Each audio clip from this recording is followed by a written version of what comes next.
ஜப்பான்ல உள்ள ஒரு புத்த விகாரை. அங்க ஒரு வயசான பௌத்த குரு தங்கியிருக்கிறார். ஒரு நாள் ராத்திரி கடுமையான குளிர். அவரால் தாங்க முடியல. பார்த்தார், மரத்துல செஞ்ச புத்த சிற்பங்கள் அங்க நிறைய இருந்தது. அதுல ஒன்றை எடுத்து அதுக்கு தீ மூட்டி அந்த நெருப்புல குளிர் காஞ்சிக்கிட்டு இருக்கிறார். மர சிற்பம் தீ வச்சதும் படபடன்னு வெடிக்க ஆரம்பிச்சுட்டுது. அந்த சத்தத்தை கேட்டதும் அந்த புத்த விகாரையின் குருக்கள் வெளியில ஓடி வந்தார். இவர் ஆனந்தமா குளிர் காஞ்சிக்கிட்டு இருக்கிறார். அவரால் பொறுத்துக்க முடியல. தெருவில் தெரிஞ்சுக்கிட்டு இருந்த அந்த பெரியவரை இங்கே தங்க அனுமதிச்சதே அவர் தான். இவர் இப்படி பண்ணுறாருன்னு நினச்சிக்கிட்டே அவரை கோபமாக பார்த்தார். ஏன் இப்படி கோபமாக பார்க்குறீங்க, இப்படி வந்து உட்காருங்க அப்படிங்கிறாரு இவர். அவருக்கு இன்னமும் கோபம் வந்துட்டுது. எங்கள் கடவுளை வந்து எரிச்சுட்டீங்களே அப்படின்னு சத்தம் போட்டாராம். அப்படியா அப்படின்னு கேட்டுக்கிட்டே அந்த சாம்பலை கிளறினார் இவர். என்ன செய்கிறீங்கன்னு கேட்டிருக்காரு அவர். நான் எலும்புகளை தேடுறேன்னாராம். நீங்கள் ஒரு பைத்தியம், இது ஒரு மர சிற்பம், இதில் எலும்புகள் கிடையாது அப்படின்னாராம். அவருக்கு கோபம் வந்துட்டுது. உடனே வெளியில் போங்கன்னு கத்தியிருக்கார். வெளியில் தள்ளி கதவையும் சாத்தி விட்டாராம். மறுநாள் காலையில் கதவை திறந்து பார்த்தா அந்த வயசான பெரியவர் ஒரு மைல்கல் மேலே சில காட்டு பூக்களை வச்சு புத்தம் சரணம் கச்சாமின்னு சொல்லிக்கிட்டே இருக்கிறார். இவருக்கு சந்தேகமாக போட்டுது. கிட்ட போனார். என்ன செஞ்சுக்கிட்டு இருக்கீங்கன்னு கேட்டார். இது என்னுடைய காலை நேர பிரார்த்தனைனாராம். நிஜமாவே நீங்கள் ஒரு பைத்தியமாக தான் இருக்கணும், ஏன்னா அது ஒரு மைல்கல் அப்படின்னாராம். இப்போ அந்த பெரியவர் சொன்னாராம், நீங்கள் ஒரு மரத்தை புத்தராக நினைக்கும் பொழுது நான் ஏன் ஒரு மைல்கல்ல புத்தராக நினைக்கக்கூடாது? நான் வந்து புத்தரை எரிக்கலாம், ஏன்னா அவரை நான் நேசிக்கிறேன். அந்த சிற்பம் வந்து மரத்தால் ஆனதுங்கிறது எனக்கு தெரியும். நான் ஒரு மைல்கல்ல தொழலாம், ஏன்னா அது எனது பூக்களை தாங்குது. நான் இந்த மைல்கல்லுக்குள்ளே மறைஞ்சிருக்கிற புத்தரை பார்க்கிறேன். யாராவது ஒரு சிற்பி இதை சிலையாக்கினாதான் நீங்கள் புத்தரை பார்க்க முடியும். அன்னைக்கு ரொம்ப குளிராக இருந்தது. நான் எனக்குள்ளே இருக்கிற புத்தரையும் பாதுகாக்கணும்.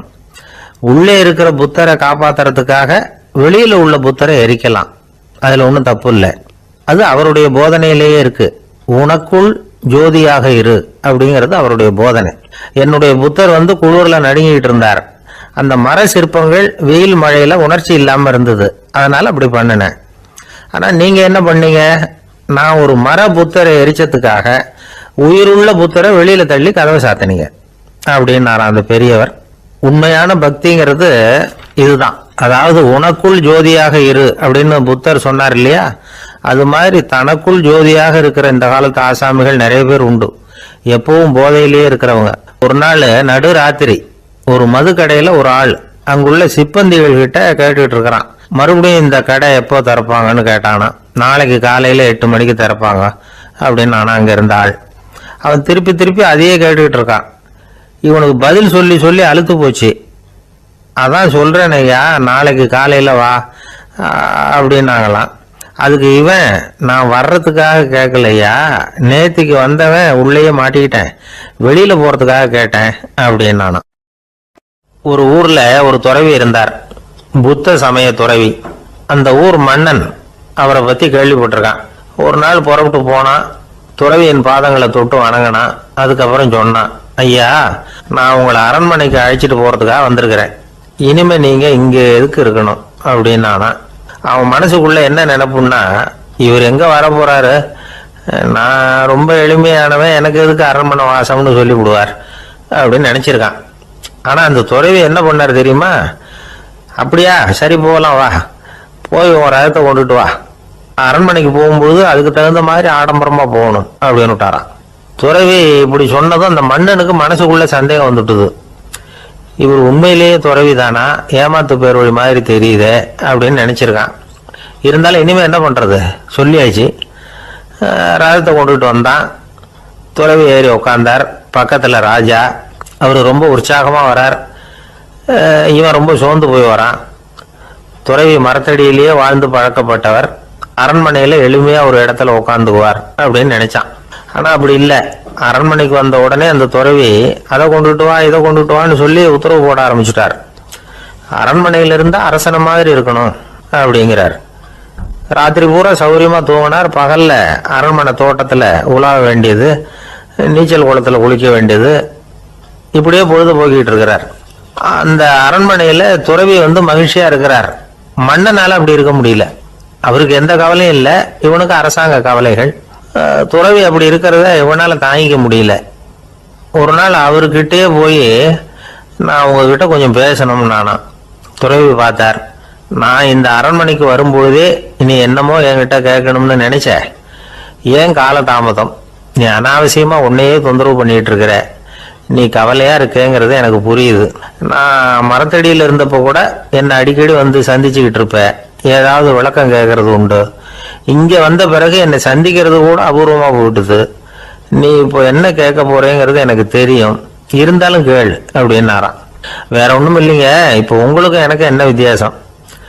2 பேரும் அரண்மனையில தான் இருக்கிறோம். நீங்க மகிழ்ச்சியா இருக்கிறீங்க, நான் அப்படி இருக்க முடியல.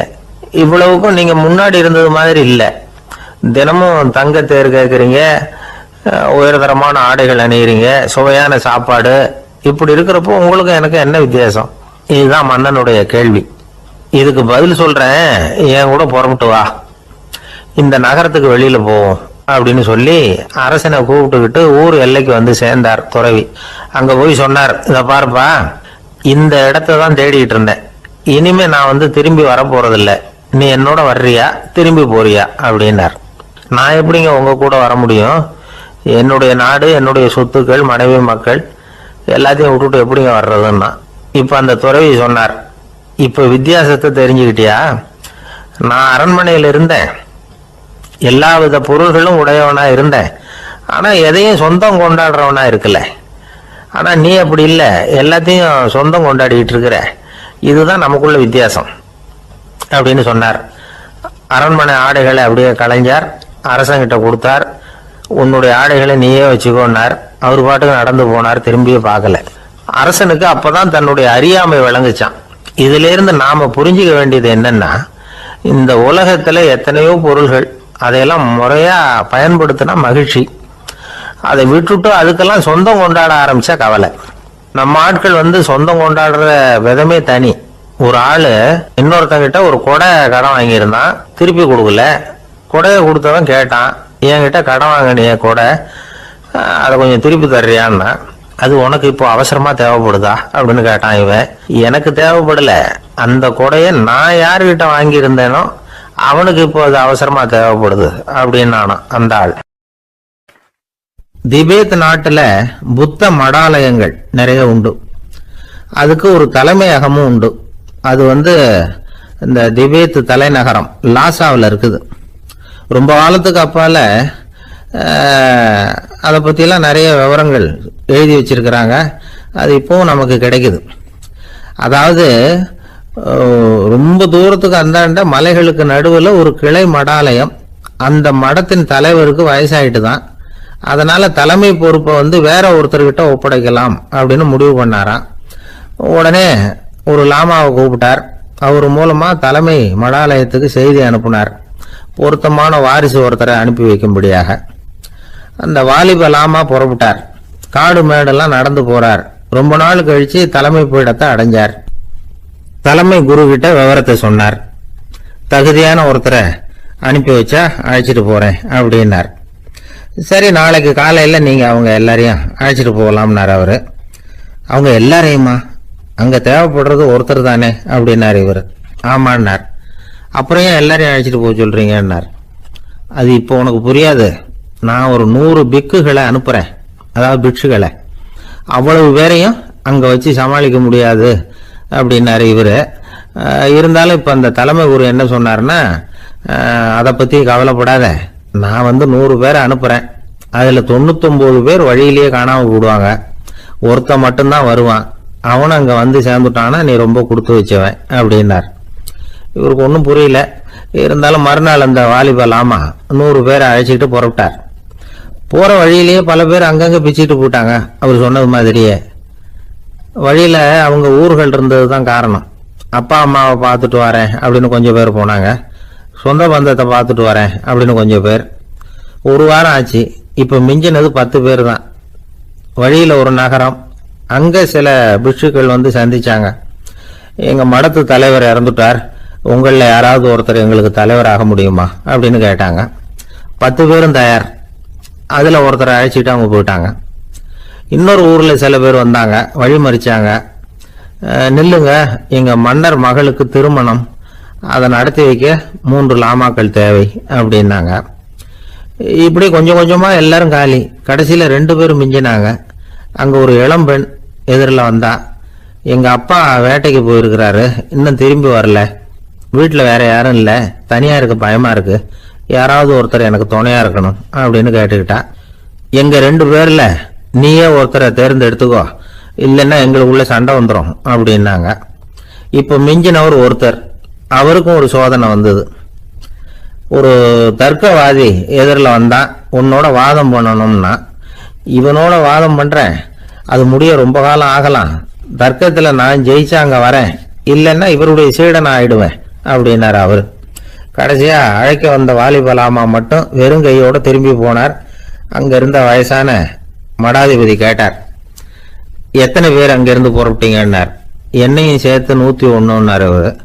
நல்லது, நீயாவது திரும்பி வந்திய, அதுதான் எனக்கு போதும், ஏன்னா நீ தான் எனக்கு உண்மையான வாரிசு, அந்த 100 பேரில் யாரும் வரமாட்டாங்க அப்படின்னார் அவர். ஏன்னா அவருக்கு தெரியும் இவர் ஒருத்தர் தான் திரும்பி வருவாருங்கிறது. திபேத்தில் ஒரு பழங்கால பழமொழி உண்டாம், 100 பேர் செல்லலாம், எப்பொழுதாவது ஒருவன் அபூர்வமாக அடைய வேண்டிய இடத்தை அடைவான். இதுதான் அந்த பழமொழி. ஒரு உன்னதமான இலக்கை அடையணும்னா அது அவ்வளவு சுலபமான காரியம் இல்லை. இந்த காலத்து மடாலயம் ஒன்று, அதில் ஒரு தலைவர், அவருக்கு வயசாயிட்டுது, தனக்கு ஒரு வாரிசை நியமிக்கணும் அப்படின்னு ஆசைப்பட்டார். ரொம்ப கஷ்டப்பட்டு ஒருத்தரை பிடிச்சார், தனக்கு வாரிசா நியமிச்சுட்டு அவர் சமாதி ஆயிட்டார். புதுசாக பொறுப்பேற்றுக்கிட்டவர் அப்படியே உட்காந்துருந்தார். அவரை தேடிட்டு பத்திரிகை நிருபர்கள்லாம் வந்தாங்க, கேட்டாங்க. அவர் உங்கள் பொறுப்பில் அவர் பெரியவர் விட்டுட்டு போன இது எவ்வளவு சுமாராக தேரும், எவ்வளவு விட்டுட்டு போனார் அப்படின்னு கேட்டிருக்கிறாங்க. அது என்ன ஒரு 50 லட்சம் இருக்கும் அப்படின்னாராம். அவ்வளவும் பணமா அப்படின்னு கேட்டிருக்காங்க. இல்லைங்க, கடன் அப்படின்னாராம் இவர். ஒரு ஜென் துறவி, அவருக்கு ரொம்ப வயசாயிட்டுது, கடைசி காலம். நண்பர்களெல்லாம் கூப்பிட்டார். நண்பர்களே, நான் வித்தியாசமான முறையில் சாகணும்னு ஆசைப்படுறேன், அதுக்கு ஏதாவது யோசனை சொல்லுங்களேன் அப்படின்னு கேட்டாராம். நண்பர்கள் சிரிச்சாங்க. என்ன பேச்சு பேசுறீங்க, சாவறதுங்கிறது என்ன விளையாட்டு கத்தனமான காரியமா அப்படின்னு கேட்டிருக்காங்க. அந்த துறவி கொஞ்ச நேரம் யோசனை பண்ணார். அப்புறம் கேட்டாராம், இது வரைக்கும் யாராவது நடந்துக்கிட்டே இறந்துருக்குறாங்களா அப்படின்னாராம். எல்லாரும் இல்லைன்னாங்களாம். ஒருத்தர் மட்டும் சொல்லியிருக்கார், அப்படியும் ஒருத்தர் இறந்துருக்கிறதாக ஒரு கதையில் படிச்சிருக்கிறேன், ஒரு ஞானியால் தான் அப்படியெல்லாம் செய்ய முடியும் அப்படின்னு அவர் சொன்னாராம். சரி, அப்படின்னா அந்த முறை நமக்கு வேணாம், நின்றுக்கிட்டே யாராவது உயிரை விட்டுருக்காங்களா அப்படின்னு விசாரிச்சாராம்.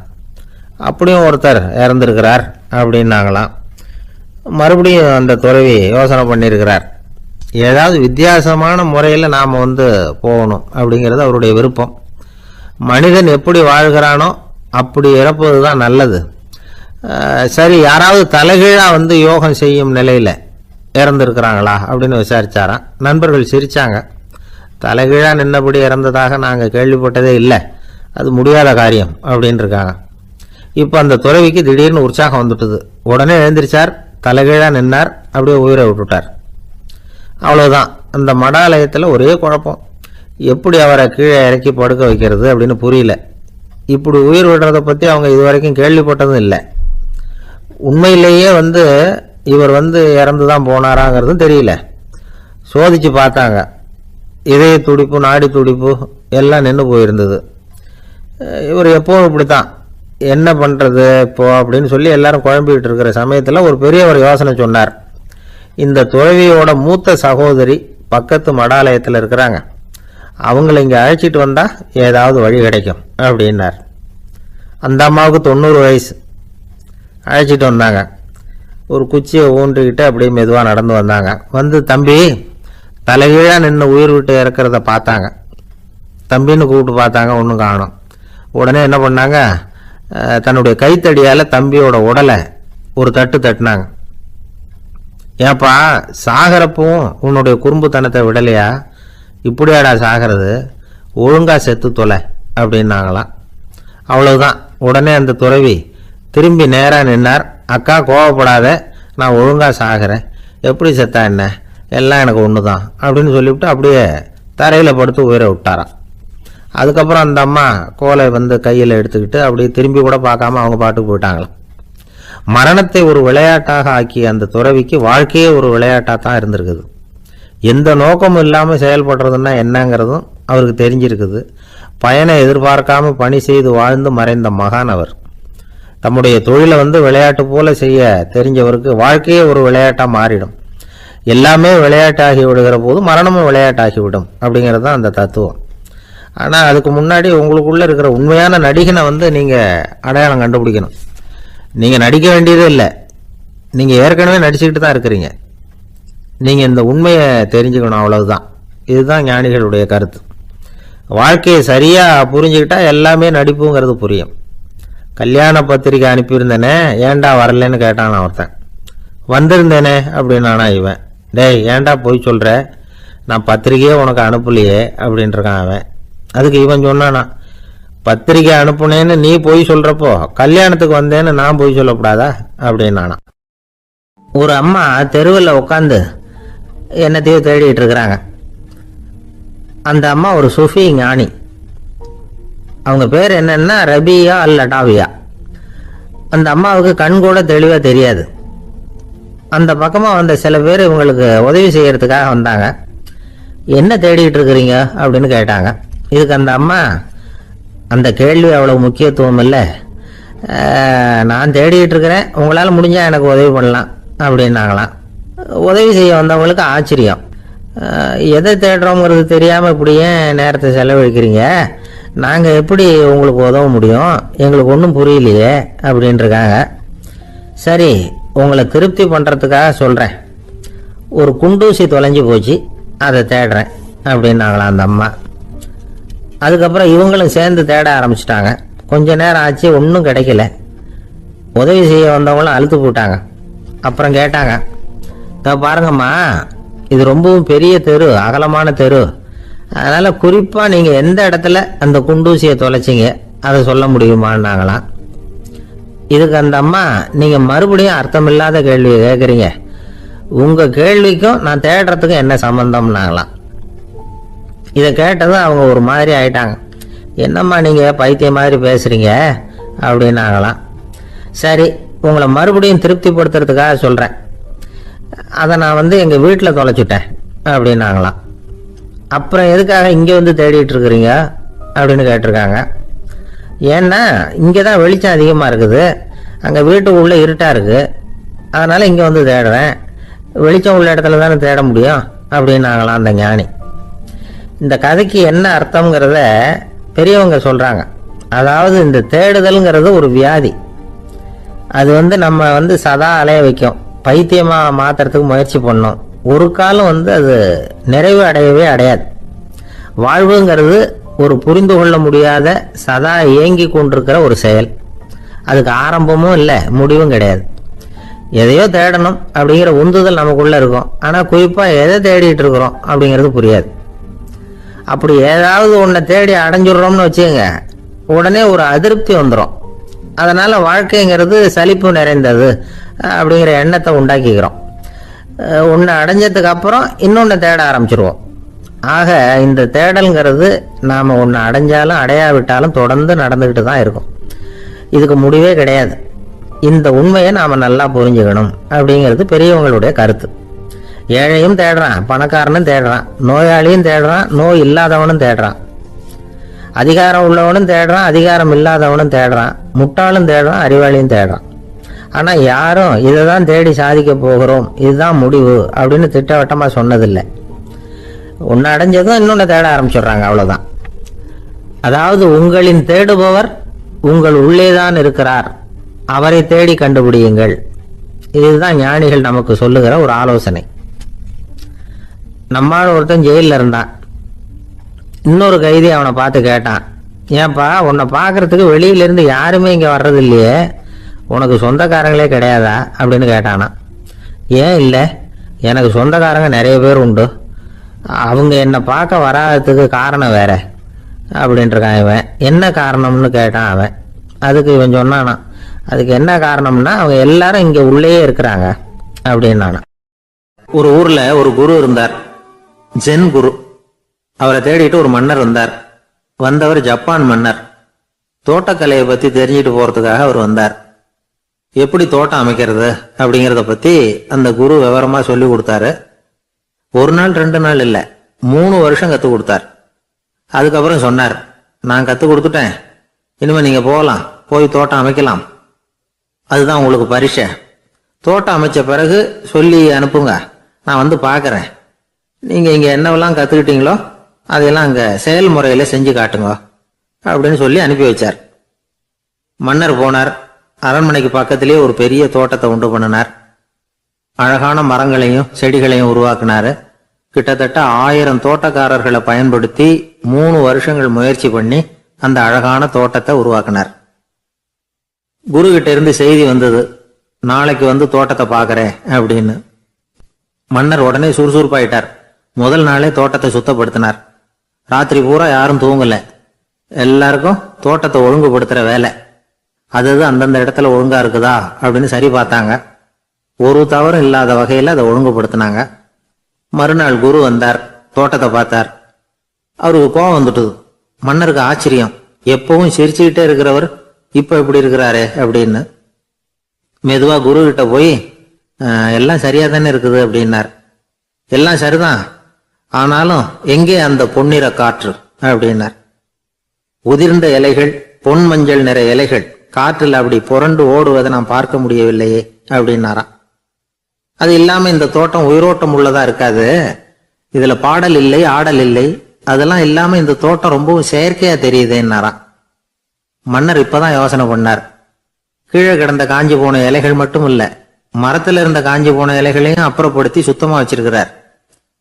இறப்பும் வாழ்க்கையினுடைய ஒரு பகுதி தான். மரணம்ங்கிறது வாழ்க்கைக்கு எதிரானது அல்ல, அதை நிரப்பும் ஒரு பகுதி தான் அது. மரணம் இல்லையில் வாழ்க்கையே இல்லை அப்படிங்கிறது பெரியவங்க கருத்து. இப்ப அந்த தோட்டம் அழகா தான் இருக்குது, இருந்தாலும் அது ஒரு ஓவியம் மாதிரி உயிர் இல்லாமல் இருக்கு. குரு ஒரு வாளியை கையில எடுத்துக்கிட்டார். தோட்டத்தை விட்டு வெளியில போனார். ஏற்கனவே வீசி எறிந்த அந்த சருகுகளை எல்லாம் அள்ளி கொண்டுட்டு வந்தார். உள்ள எல்லா இடங்கள்லயும் அதை வீசினார். உடனே காத்து அந்த காய்ந்த சருகுகளையும் பழுத்த இலைகளையும் அசைக்க ஆரம்பிச்சுட்டுது. இப்போ அங்க சலசல சத்தம், சங்கீதம், இலைகளின் நடனம். ஓவியம் மாதிரி இருந்த அந்த தோட்டத்துக்கு இப்ப உயிர் வந்துட்டுது. இதுதான் அந்த பொன்னான காற்று அப்படின்னாராம் குரு. மன்னருக்கு புரிஞ்சுது. மிகப்பெரிய ஜென் கேள்வி ஒன்று உண்டு. உம்மான் அப்படிங்கிற ஒரு பெரிய குருவை பார்த்து துறவி ஒருத்தர் கேட்டாராம், இலைகள் எல்லாம் கீழே விழுந்து மரங்கள் மொட்டையாக இருக்கும் பொழுது என்ன நடக்கும்? இதுதான் கேள்வி. இதுக்கு உம்மான் சொன்ன பதில் பொன்னான காற்று, தி கோல்டன் விண்ட் அப்படின்னாராம். இதுக்கு என்ன விளக்கம்னா, உன்னுடைய எண்ணங்கள் எல்லாம் உன்னுடைய மனசிலிருந்து கீழே விழுந்து உனது உள்ளுணர்வானது மொட்டையாக நிற்கும் நிலைதான் அது. உனது வேர்களின் அருகில் காற்று வீசுகிறது.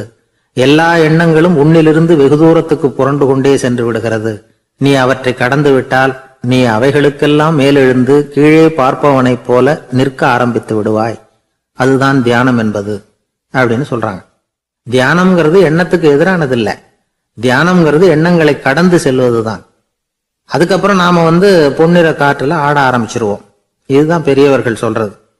என்கிட்ட ஒருத்தர் தோட்டம் அமைக்கணும்னு யோசனை கேட்டு வந்தார். எல்லாம் சொல்லி கொடுத்தேன். செடிகள்லாம் செழிப்பா வளரணும்னா வேறு காயாம பாத்துக்குங்க, தினமும் தண்ணி விடுங்க அப்படின்னு சொல்லி அனுப்பி வச்சேன். 1 மாசம் கழிச்சு ஒரு தோட்டத்தை பாக்குறதுக்காக போனேன். போய் பார்த்தா எல்லா செடியும் வாடி கிடக்குது. என்னங்க இப்படி பண்ணிவிட்டீங்கன்னு. நீங்க சொன்னபடிதான் செஞ்சேன்னார். என்ன செஞ்சீங்கன்னு கேட்டேன். வேறு காயாம பார்த்து சொன்னீங்க, தினமும் ஒரு தடவை எல்லா செடியையும் ஒவ்வொன்னா புடுங்கி பார்த்து வேறு காயாம இருக்கா அப்படின்னு பார்த்துட்டு அதுக்கப்புறம் தண்ணி பாய்ச்சனே, அவ்வளவுதான் அப்படின்னார். ஒரு ஊர்ல ஒரு பெரியவர் இருந்தார். அவர் ஒரு குரு. அவர் தொடர்ந்து தியான கூட்டங்கள் நடத்துவார். அந்த கூட்டத்துல கலந்துக்கிறதுக்காக பல ஊர்கள்ல இருந்து சீடர்கள் நிறைய பேர் வருவாங்க போவாங்க. ஒரு நாள் அங்க கூட்டம் நடந்துகிட்டு இருக்குது. அந்த சமயத்துல சீடர்கள்ல ஒருத்தன் என்னத்தையே திருடி விட்டான். மற்ற சீடர்கள் அதை கவனிச்சுட்டாங்க. இவன் ஆப்பிட்டுக்கிட்டான். கூட்டம் முடிஞ்ச பிற்பாடு இவன் திருடின விஷயத்த அந்த பெரியவர்கிட்ட போய் சொன்னாங்களாம். அவர் கவனத்துக்கு கொண்டுகிட்டு போனாங்க. ஆனா அவர் இதை காதலியே போட்டுக்கல, கண்டுக்கவே இல்லை. போய் சொன்ன சீடர்களுக்கெல்லாம் ஏமாத்தமா போயிட்டுது. என்ன இது, இவ்வளவு தூரம் நாம கண்டுபிடிச்சு போய் சொல்றோம், அவரு கண்டுக்கவே மாட்டேங்கிறாரே அப்படின்னு ஒரு மாதிரி ஆயிட்டாங்க. இருந்தாலும் அதை பற்றி ஒன்றுமே சொல்லிக்கல, பேசாமல் இருந்துட்டாங்க. கொஞ்ச நாள் ஆச்சு. அதே ஆள் மறுபடியும் ஒரு திருட்டில் மாட்டிக்கிட்டான். சீடர்கள் மறுபடியும் அந்த குரு கிட்ட விஷயத்த சொன்னாங்க. அவர் அப்பவும் வழக்கம் போல சும்மாவே இருந்துட்டார். இவர் இப்படி இருக்கிறத பார்த்ததும் அந்த சீடர்களுக்கு கோபம் வந்துட்டுது. உடனே அந்த சீடர்கள்லாம் ஒன்று கூடி பேசினாங்களாம். எல்லாருமா சேர்ந்து ஒரு விண்ணப்பம் தயார் பண்ணாங்க. அதை குருநாதர்கிட்ட கொண்டுட்டு போய் கொடுத்தாங்க. அந்த விண்ணப்பத்தில் இவங்க என்ன எழுதியிருக்கிறாங்க தெரியுமா? குருநாதர் அவர்களே, உடனே திருடனவன் மீது சட்ட நடவடிக்கை எடுக்கணும். நீங்கள் அப்படி அவனை இங்கே சேர்க்கக்கூடாது. நீங்கள் சேர்த்தீங்கன்னா நாங்கள் இங்கே இருக்கிறத பற்றி யோசிக்க ஆரம்பிச்சிருவோம். அவனை இந்த மடத்தை விட்டே துரத்தி பண்ணணும். நீங்கள் அவனை வெளியில் அனுப்புங்க, இல்லைன்னா நாங்கள் அத்தனை பேரும் வெளியில் போயிடுறோம். இப்படி தான் அந்த விண்ணப்பத்தில் எழுதியிருக்கிறாங்க. குரு அந்த விண்ணப்பத்தை வாங்கி படித்து பார்த்தார். அதுக்கப்புறம் அதை எழுதின அத்தனை பேரையும் கூப்பிட்டாரு. எல்லாரும் இப்படி வாங்கன்னாரு. வந்தாங்க. இப்படி என் எதிரில் உட்காருங்கன்னார். உட்காந்தாங்க. அப்புறம் சொன்னார், இதை பாருப்பா, நீங்கள் எல்லாரும் புத்திசாலிகள். உங்களுக்கு எது நல்லது எது கெட்டதுங்கிறது நல்லா தெரியும். நீங்கள் மேற்கொண்டு ஏதாவது படிக்கணும்னு நினச்சா வேற எங்கே வேணும்னாலும் போகலாம். அதுக்கு நான் தடை சொல்ல மாட்டேன். ஆனால் உங்களால் குற்றம் சாட்டப்பட்ட அவன் இருக்கானே, அவன் எப்படின்னா அவனுக்கு எது நல்லது எது கெட்டதுங்கிறதெல்லாம் தெரியாது. அதனால தான் திருடுறான். நீங்கள் சொல்கிறது மாதிரி அவனை அடித்து துரத்தி போடுறோம்னு வச்சுக்கோங்க, அவனுக்கு எப்படி நல்லது கெட்டது தெரியும்? அவனுக்கு அதை யார் சொல்லி கொடுக்கறது? அதனால் இங்கேயே இருக்கட்டும், அதுதான் சரி. இதுக்காக நீங்கள் எல்லாரும் என்னை விட்டுட்டு போனாலும் சரி, அவனை நான் விரட்ட மாட்டேன் அப்படின்னு விட்டாரான். இவ்வளவையும் திருடனை அந்த சீடன் கேட்டுக்கிட்டே இருந்திருக்கான். அவன் கண்களில் கண்ணீர். அப்படியே எழுந்திரிச்சு வந்தான். குரு காலில் விழுந்தான். அவன் கண்ணீரில் அவனது தீமை கழுவப்பட்டது அப்படிம்பாங்க. அதாவது சீடர்களுக்கு அந்த குருவோட பெருமை அப்பதான் புரிஞ்சுதான். ஒரு நல்ல ஆசிரியர் இருக்காருன்னு வச்சுங்க, நல்லா படிக்கிற பையனுக்கு தான் பாடம் சொல்லி கொடுப்பேன்னா அது என்ன பெரிய விஷயமா? மோசமா படிக்கிறவனையும் மாத்தி காட்டுறேங்கிறது தான் பெருமை. இந்த காலத்து குரு ஒருத்தர் ஒரு ஆசிரமம் வச்சு நடத்திட்டு வந்தார். நிறைய பேர் தினம் வருவாங்க போவாங்க. ஒரு நாள் ஒருத்தன் வந்தான். அந்த குரு முன்னாடி போய் நின்னான். ஐயா, என்ன உங்க சீடனா ஏத்துக்கணும்னா. அந்த குரு நிமிர்ந்து பார்த்தார். உன்னுடைய நோக்கம் என்னன்னு கேட்டார். ஐயா, உங்ககிட்ட கொஞ்ச நாள் இருந்தேன்னா நல்ல பழக்க வழக்கங்களை கற்றுக்கலாம். அதுக்கப்புறம் வெளியில் போய் ஒரு நல்ல தொழில் தொடங்கி வாழ்க்கையில் முன்னுக்கு வரணுங்கிறது தான் என்னோட நோக்கம் அப்படின்னா. நீ சொல்கிறது சரி, ஆனால் உன்னால் இங்கே நல்ல பழக்க வழக்கங்களை கற்றுக்க முடியலன்னு வச்சுக்கோ, அப்போ என்ன பண்ணுவேன் அப்படின்னு கேட்டார் அவர். அப்படி ஆச்சுன்னா என்ன, உங்களை மாதிரியே ஒரு ஆசிரமம் ஆரம்பித்து அதுக்கு குருவாக இருந்துட்டு போகிறேன் அப்படின்னு நானும். ஒரு சீன தேசத்து அரசர் இருந்தார். அவருக்கு வயசாயிட்டுது. அவருக்கு அடுத்தபடியாக அவருடைய புள்ள பட்டத்துக்கு வரணும், ஆட்சி பொறுப்பை ஏற்றுக்கணும். ஒரு நல்ல தலைவனுக்கு இருக்க வேண்டிய பண்புகள்லாம் தன்னுடைய மகனுக்கு இருக்கணும்னு விரும்பினார் அந்த அரசர். அதனால இளவரசனை பக்கத்தில் இருந்த ஒரு குரு கிட்ட அனுப்புனார். இளவரசன் அவர்கிட்ட போய் சேர்ந்தான். அந்த குரு என்ன பண்ணார் தெரியுமா? இவனை பார்த்து சொன்னார், இதை பாருப்பா, நீ என்ன பண்ற, இப்பவே பக்கத்தில் இருக்கிற காட்டுக்கு போ, நடு காட்டில் போய் ஒரு இடத்துல உட்காந்துக்கோ. அங்கே என்னென்ன சத்தம்லாம் உன் காதில் விழுதுன்னு கவனிச்சு கேளு. உன் காதில் விழுந்த ஓசைகள் என்னென்னங்கிறத என்கிட்ட சொல்லு, அதுதான் எனக்கு தெரியணும், உனக்கு வேலையும் அதுதான் அப்படின்னு சொல்லி அனுப்பி வச்சுட்டார். இளவரசன் காட்டுக்கு போனான். குரு சொன்னபடியே ஒரு இடத்துல உட்காந்து கவனிச்சு கேட்டான். அதுக்கப்புறம் குரு கிட்ட திரும்பி வந்தான். என்னென்ன சத்தம்லாம் கேட்ட அப்படின்னு கேட்டார் குரு. குருவே, காட்டுல நான் பறவைகள் சத்தம்லாம் கேட்டேன், மிருகங்களின் ஓசையையும் கேட்டேன், இதை தவிர இடி மின்னல் மழை இதுகளோட சத்தத்தையும் கேட்டேன் அப்படின்னா. குரு யோசனை பண்ணார், நீ இன்னமும் சரியா கேட்கல, அதனால மறுபடியும் காட்டுக்கு போ, கொஞ்ச நாள் தங்கி இருந்து கேட்டுட்டு வா அப்படின்னார். இளவரசனுக்கு ஒன்றும் புரியல. இருந்தாலும் குருவின் கட்டளையாச்சே, மறுக்க முடியுமா? உடனே அவன் மறுபடியும் காட்டுக்கு போனான். ஒரு இடத்துல உட்காந்தான். கொஞ்ச நேரம் உன்னிப்பாக கவனிச்சு கேட்டான். சில நாள் கழிச்சு குரு கிட்ட திரும்பி வந்தான். குருவே, இந்த தடவை சில துல்லியமான சத்தங்களை எல்லாம் கேட்டான். தேனி பறக்கிற சத்தம், நீரோடையின் மெல்லிய ஓசை, இதெல்லாம் கேட்டேன்னா. குரு சிரிச்சார். நீ மறுபடியும் காட்டுக்கு போ, இன்னும் சில நாள் அங்கே இரு, முழுமையா கவனமா கேட்டுட்டு வா அப்படின்னு சொல்லி அனுப்பி வச்சுட்டார். இளவரசனுக்கு குழப்பம் அதிகமாயிட்டுது. ஒண்ணுமே புரியல. மறுபடியும் காட்டுக்கு போனான். மௌனமா ஒரு இடத்துல உட்காந்துட்டான். அப்படியே தியானத்துல ஆழ்ந்துட்டான். சில நாள்ல அவனுக்கு இதுவரை கேட்காத ஓசைகள்லாம் கேட்க ஆரம்பிச்சுட்டுது. இதைத்தான் நான் கேட்கணும்னு என்னுடைய குரு எதிர்பார்த்திருக்கிறாருங்கிறத புரிஞ்சுக்கிட்டான். உடனே குரு கிட்ட ஓடனான். குருவே, இந்த தடவை காதுகளுக்கு கேட்க முடியாத சில ஓசைகளை கூட என்னால உணர முடிஞ்சுது. பூ மலருகிற ஓசை, சூரியனால பூமி சூடாகிறப்போ எழுகிற ஓசை, காலை பனித்துளி, இந்த புல்லுலாம் குடிக்கிற ஓசை, இது எல்லாம் என்னால் நல்லா கேட்க முடிஞ்சுது அப்படின்னா. குருவுக்கு இப்போதான் திருப்தி ஏற்பட்டுதான். இளவரசனை பார்த்து சொன்னார், இதை பாருப்பா, இப்போதான் நாட்டை ஆளுகிற தகுதி உனக்கு வந்திருக்குது அப்படின்னு சொல்லி அதுக்கு விளக்கமும் கொடுத்தாராம். எந்த அரசன் தன்னுடைய மக்களின் இதயம் பேசுகிற மௌன மொழியை, மௌன வார்த்தைகளை கேட்கிறானோ அவன் தான் ஆள தகுதி உள்ளவன். எந்த அரசன் தன்னுடைய மக்களின் உணர்ச்சிகளை உண்மையா உணர்றானோ அவன் தான் முதன்மையான அரசன். போலி வார்த்தைகளை மட்டும் கேட்டுட்டு பல மௌன ராகங்களை காதுல வாங்கிக்காதவன் அரசனே இல்லை.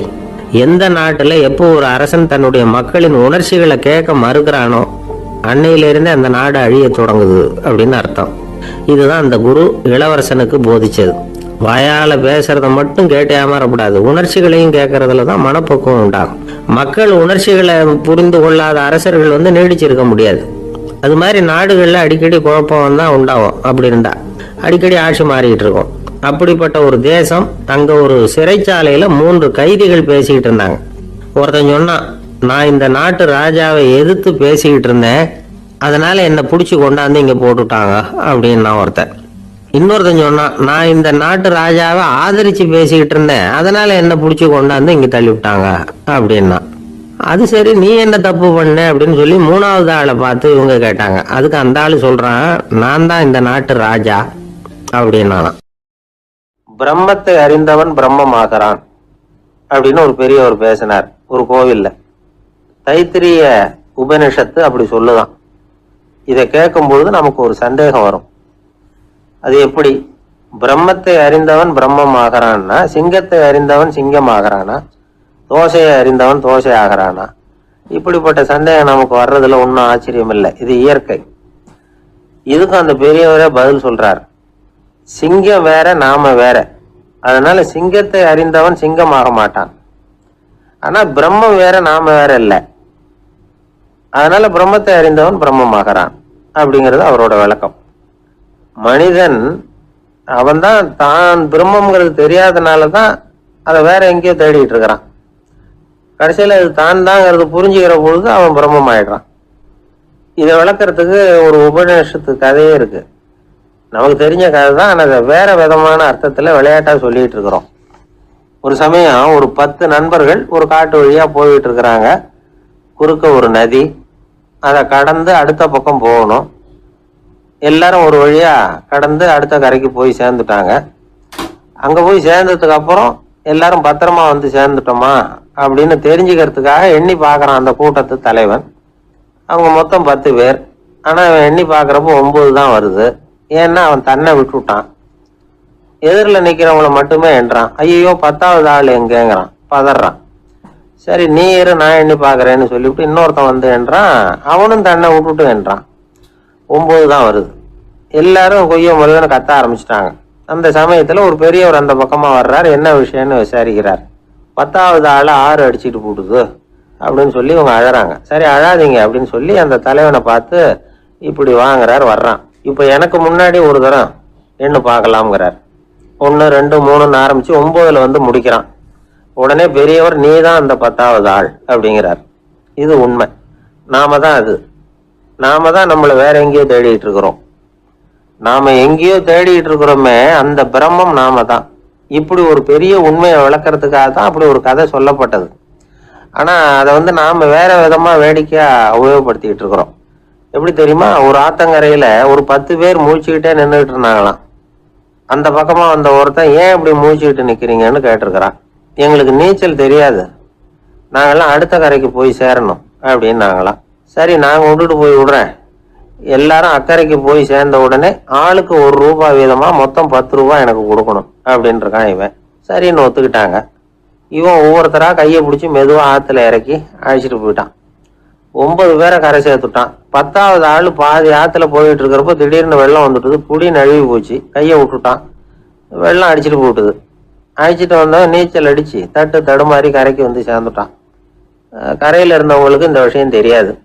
இருந்தாலும் இவன் உடம்பு பூரா நனைஞ்சி கொஞ்சம் அதிகமாகவும் மூச்சு வாங்க நின்றுகிட்டு இருந்தானா. ஏங்க ஏன் இப்படி மூச்சு வாங்குது, என்ன விஷயம் அப்படின்னு கேட்டாங்களாம்.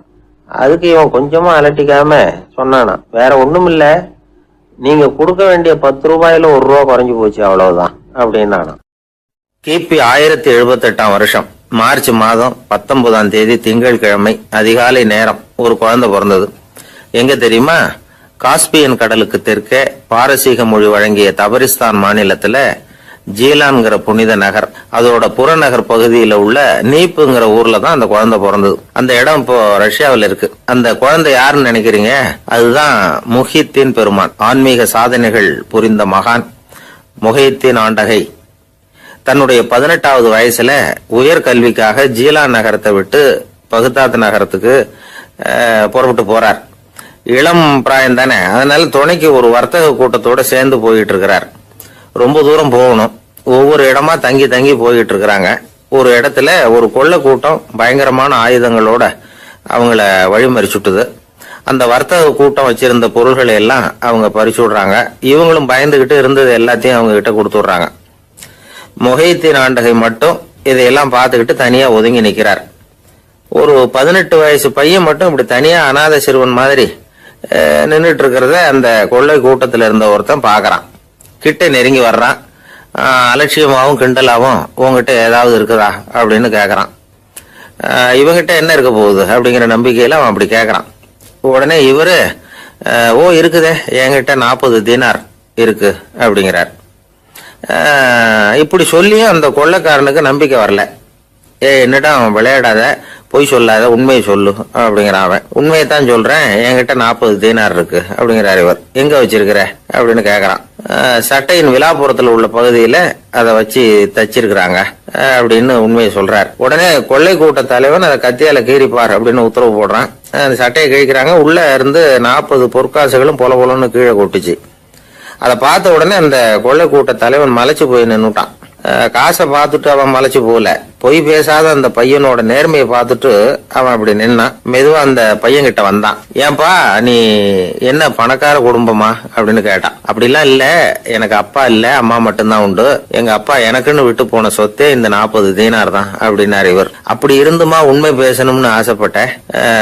என்கிட்ட ஒண்ணும் இல்லைன்னு ஒரு வார்த்தை சொன்ன உன்னை விட்டுருப்போமே அப்படின்னா அவன். அப்படி இல்லைங்க, நான் இறைவன் திருநாமத்தை அறியக்கூடிய கல்வி ஞானத்துக்காக இப்ப போயிட்டு இருக்கிறேன். இறைவன் திருநாமத்தை உச்சரிக்க வேண்டிய நாவால பொய் பேசக்கூடாதுன்னு எங்க அம்மா சொல்லி இருக்கிறாங்க. அதனால நான் எப்பவுமே பொய் சொல்ல மாட்டேன் அப்படின்னு என்னுடைய தாய்க்கு வாக்கு கொடுத்திருக்கிறேன் அப்படின்னாரு அவர். முஹித்தீன் பெருமான் வார்த்தைகளை கேட்ட அந்த கொள்ளையர்கள் மனம் திருந்தி நல்லவங்களா ஆயிடுறாங்க. அந்த கொள்ளையர் தலைவன் பிற்காலத்துல ஒரு பெரிய மகான் ஆயிடுறார். பெரியவர்கள் வாழ்க்கையில நடக்கிற இது மாதிரி சம்பவங்கள் தான் நாம நல்ல விதமா வாழறதுக்கு துணையா இருக்கும். அந்த காலத்துல கொள்ளையர்களே பெரியவங்க செயலை பார்த்து மனம் திருந்தி இருக்கிறாங்க. இந்த காலத்துல யார் இப்படி இருக்கிறா? இந்த காலத்துல மகான் ஒருத்தரை பார்த்தேன், எனக்கு வேண்டியப்பட்ட மகான். ஏங்க நீங்களும் மகான் ஆகிறதுக்கு முன்னாடி கொள்ளை அடிச்சுட்டு இருந்தீங்களா அப்படின்னு கேட்டேன். அவர் மெதுவா கண்ணை திறந்து என்ன நிமிர்ந்து பார்த்தார். அப்படி இல்லப்பா, நான் கொள்ளை அடிக்கிறதுக்காகத்தான் மகானாவே ஆகி இருக்கிறேன் அப்படின்னு சொல்லிவிட்டு மறுபடியும் கண்ணை மூடிட்டார். ஜவஹர்லால் நேரு பிரதமராக இருந்த சமயம் அவர் ஒரு தடவை சென்னைக்கு வந்திருக்கிறார்.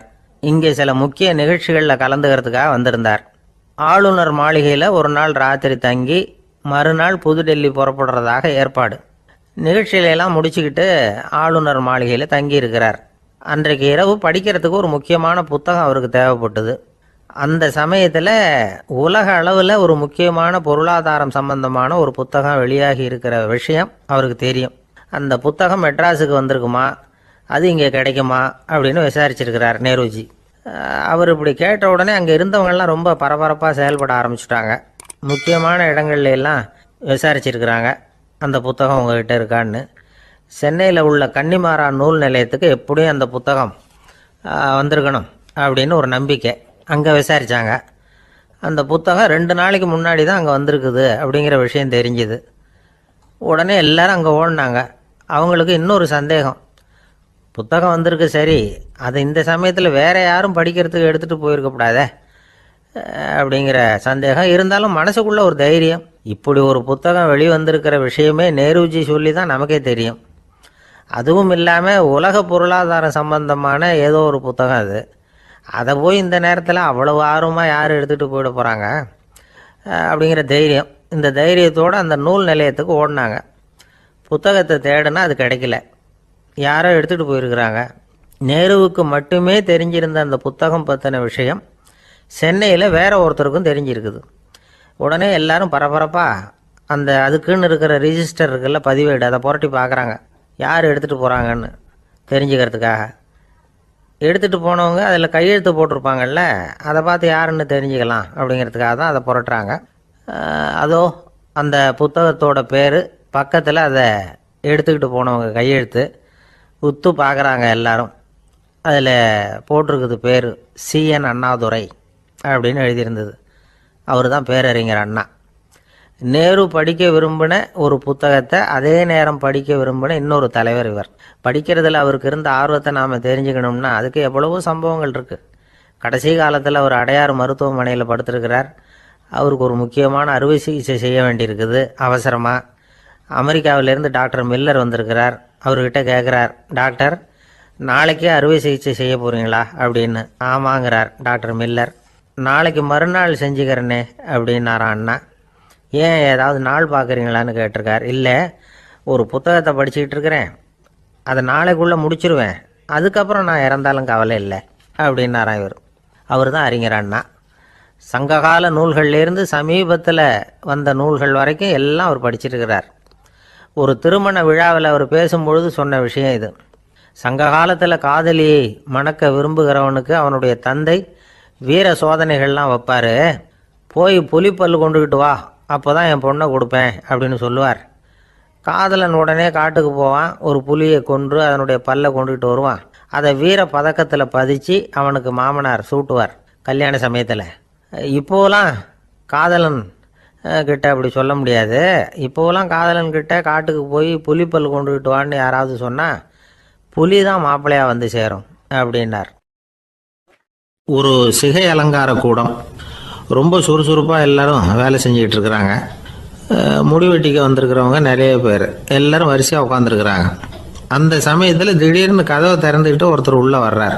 அவர் ஒரு பெரிய மனிதர். அவரும் முடிவெட்டிக்கிறதுக்காக தான் உள்ளே வந்திருக்கிறார். அவரை பார்த்த உடனே அங்கே வரிசையில் உட்காந்துருந்தவங்க எல்லாரும் எழுந்திரிச்சு அவர்கிட்ட வந்துட்டாங்க. அவரை சுற்றி நின்றுக்கிட்டாங்க. எப்படி இருக்கிறீங்க, நல்லா இருக்கீங்களா அப்படின்னு விசாரிக்க ஆரம்பிச்சிட்டாங்க. எல்லாம் முடிஞ்சதும் வந்தவர் கேட்டார், வரிசையில் கடைசியாக இருக்கிறவர் யார் அப்படின்னு கேட்டார். ஏன்னு கேட்டாங்க. நான் அதுக்கு அடுத்தபடியாக உட்காரணும், அதுக்காக தான் கேட்குறேன் அப்படின்னார். உடனே அங்கே இருந்தவங்கள்லாம் என்ன சொன்னாங்க தெரியுமா, நீங்கள் வரிசையில் காத்திருக்கக்கூடாது, நீங்கள் அரசாங்கத்தின் தலைவர், உங்களுக்கு நேரம் முக்கியம், அதனால் நீங்கள் முன்னாடி போங்க அப்படின்னு சொன்னாங்க.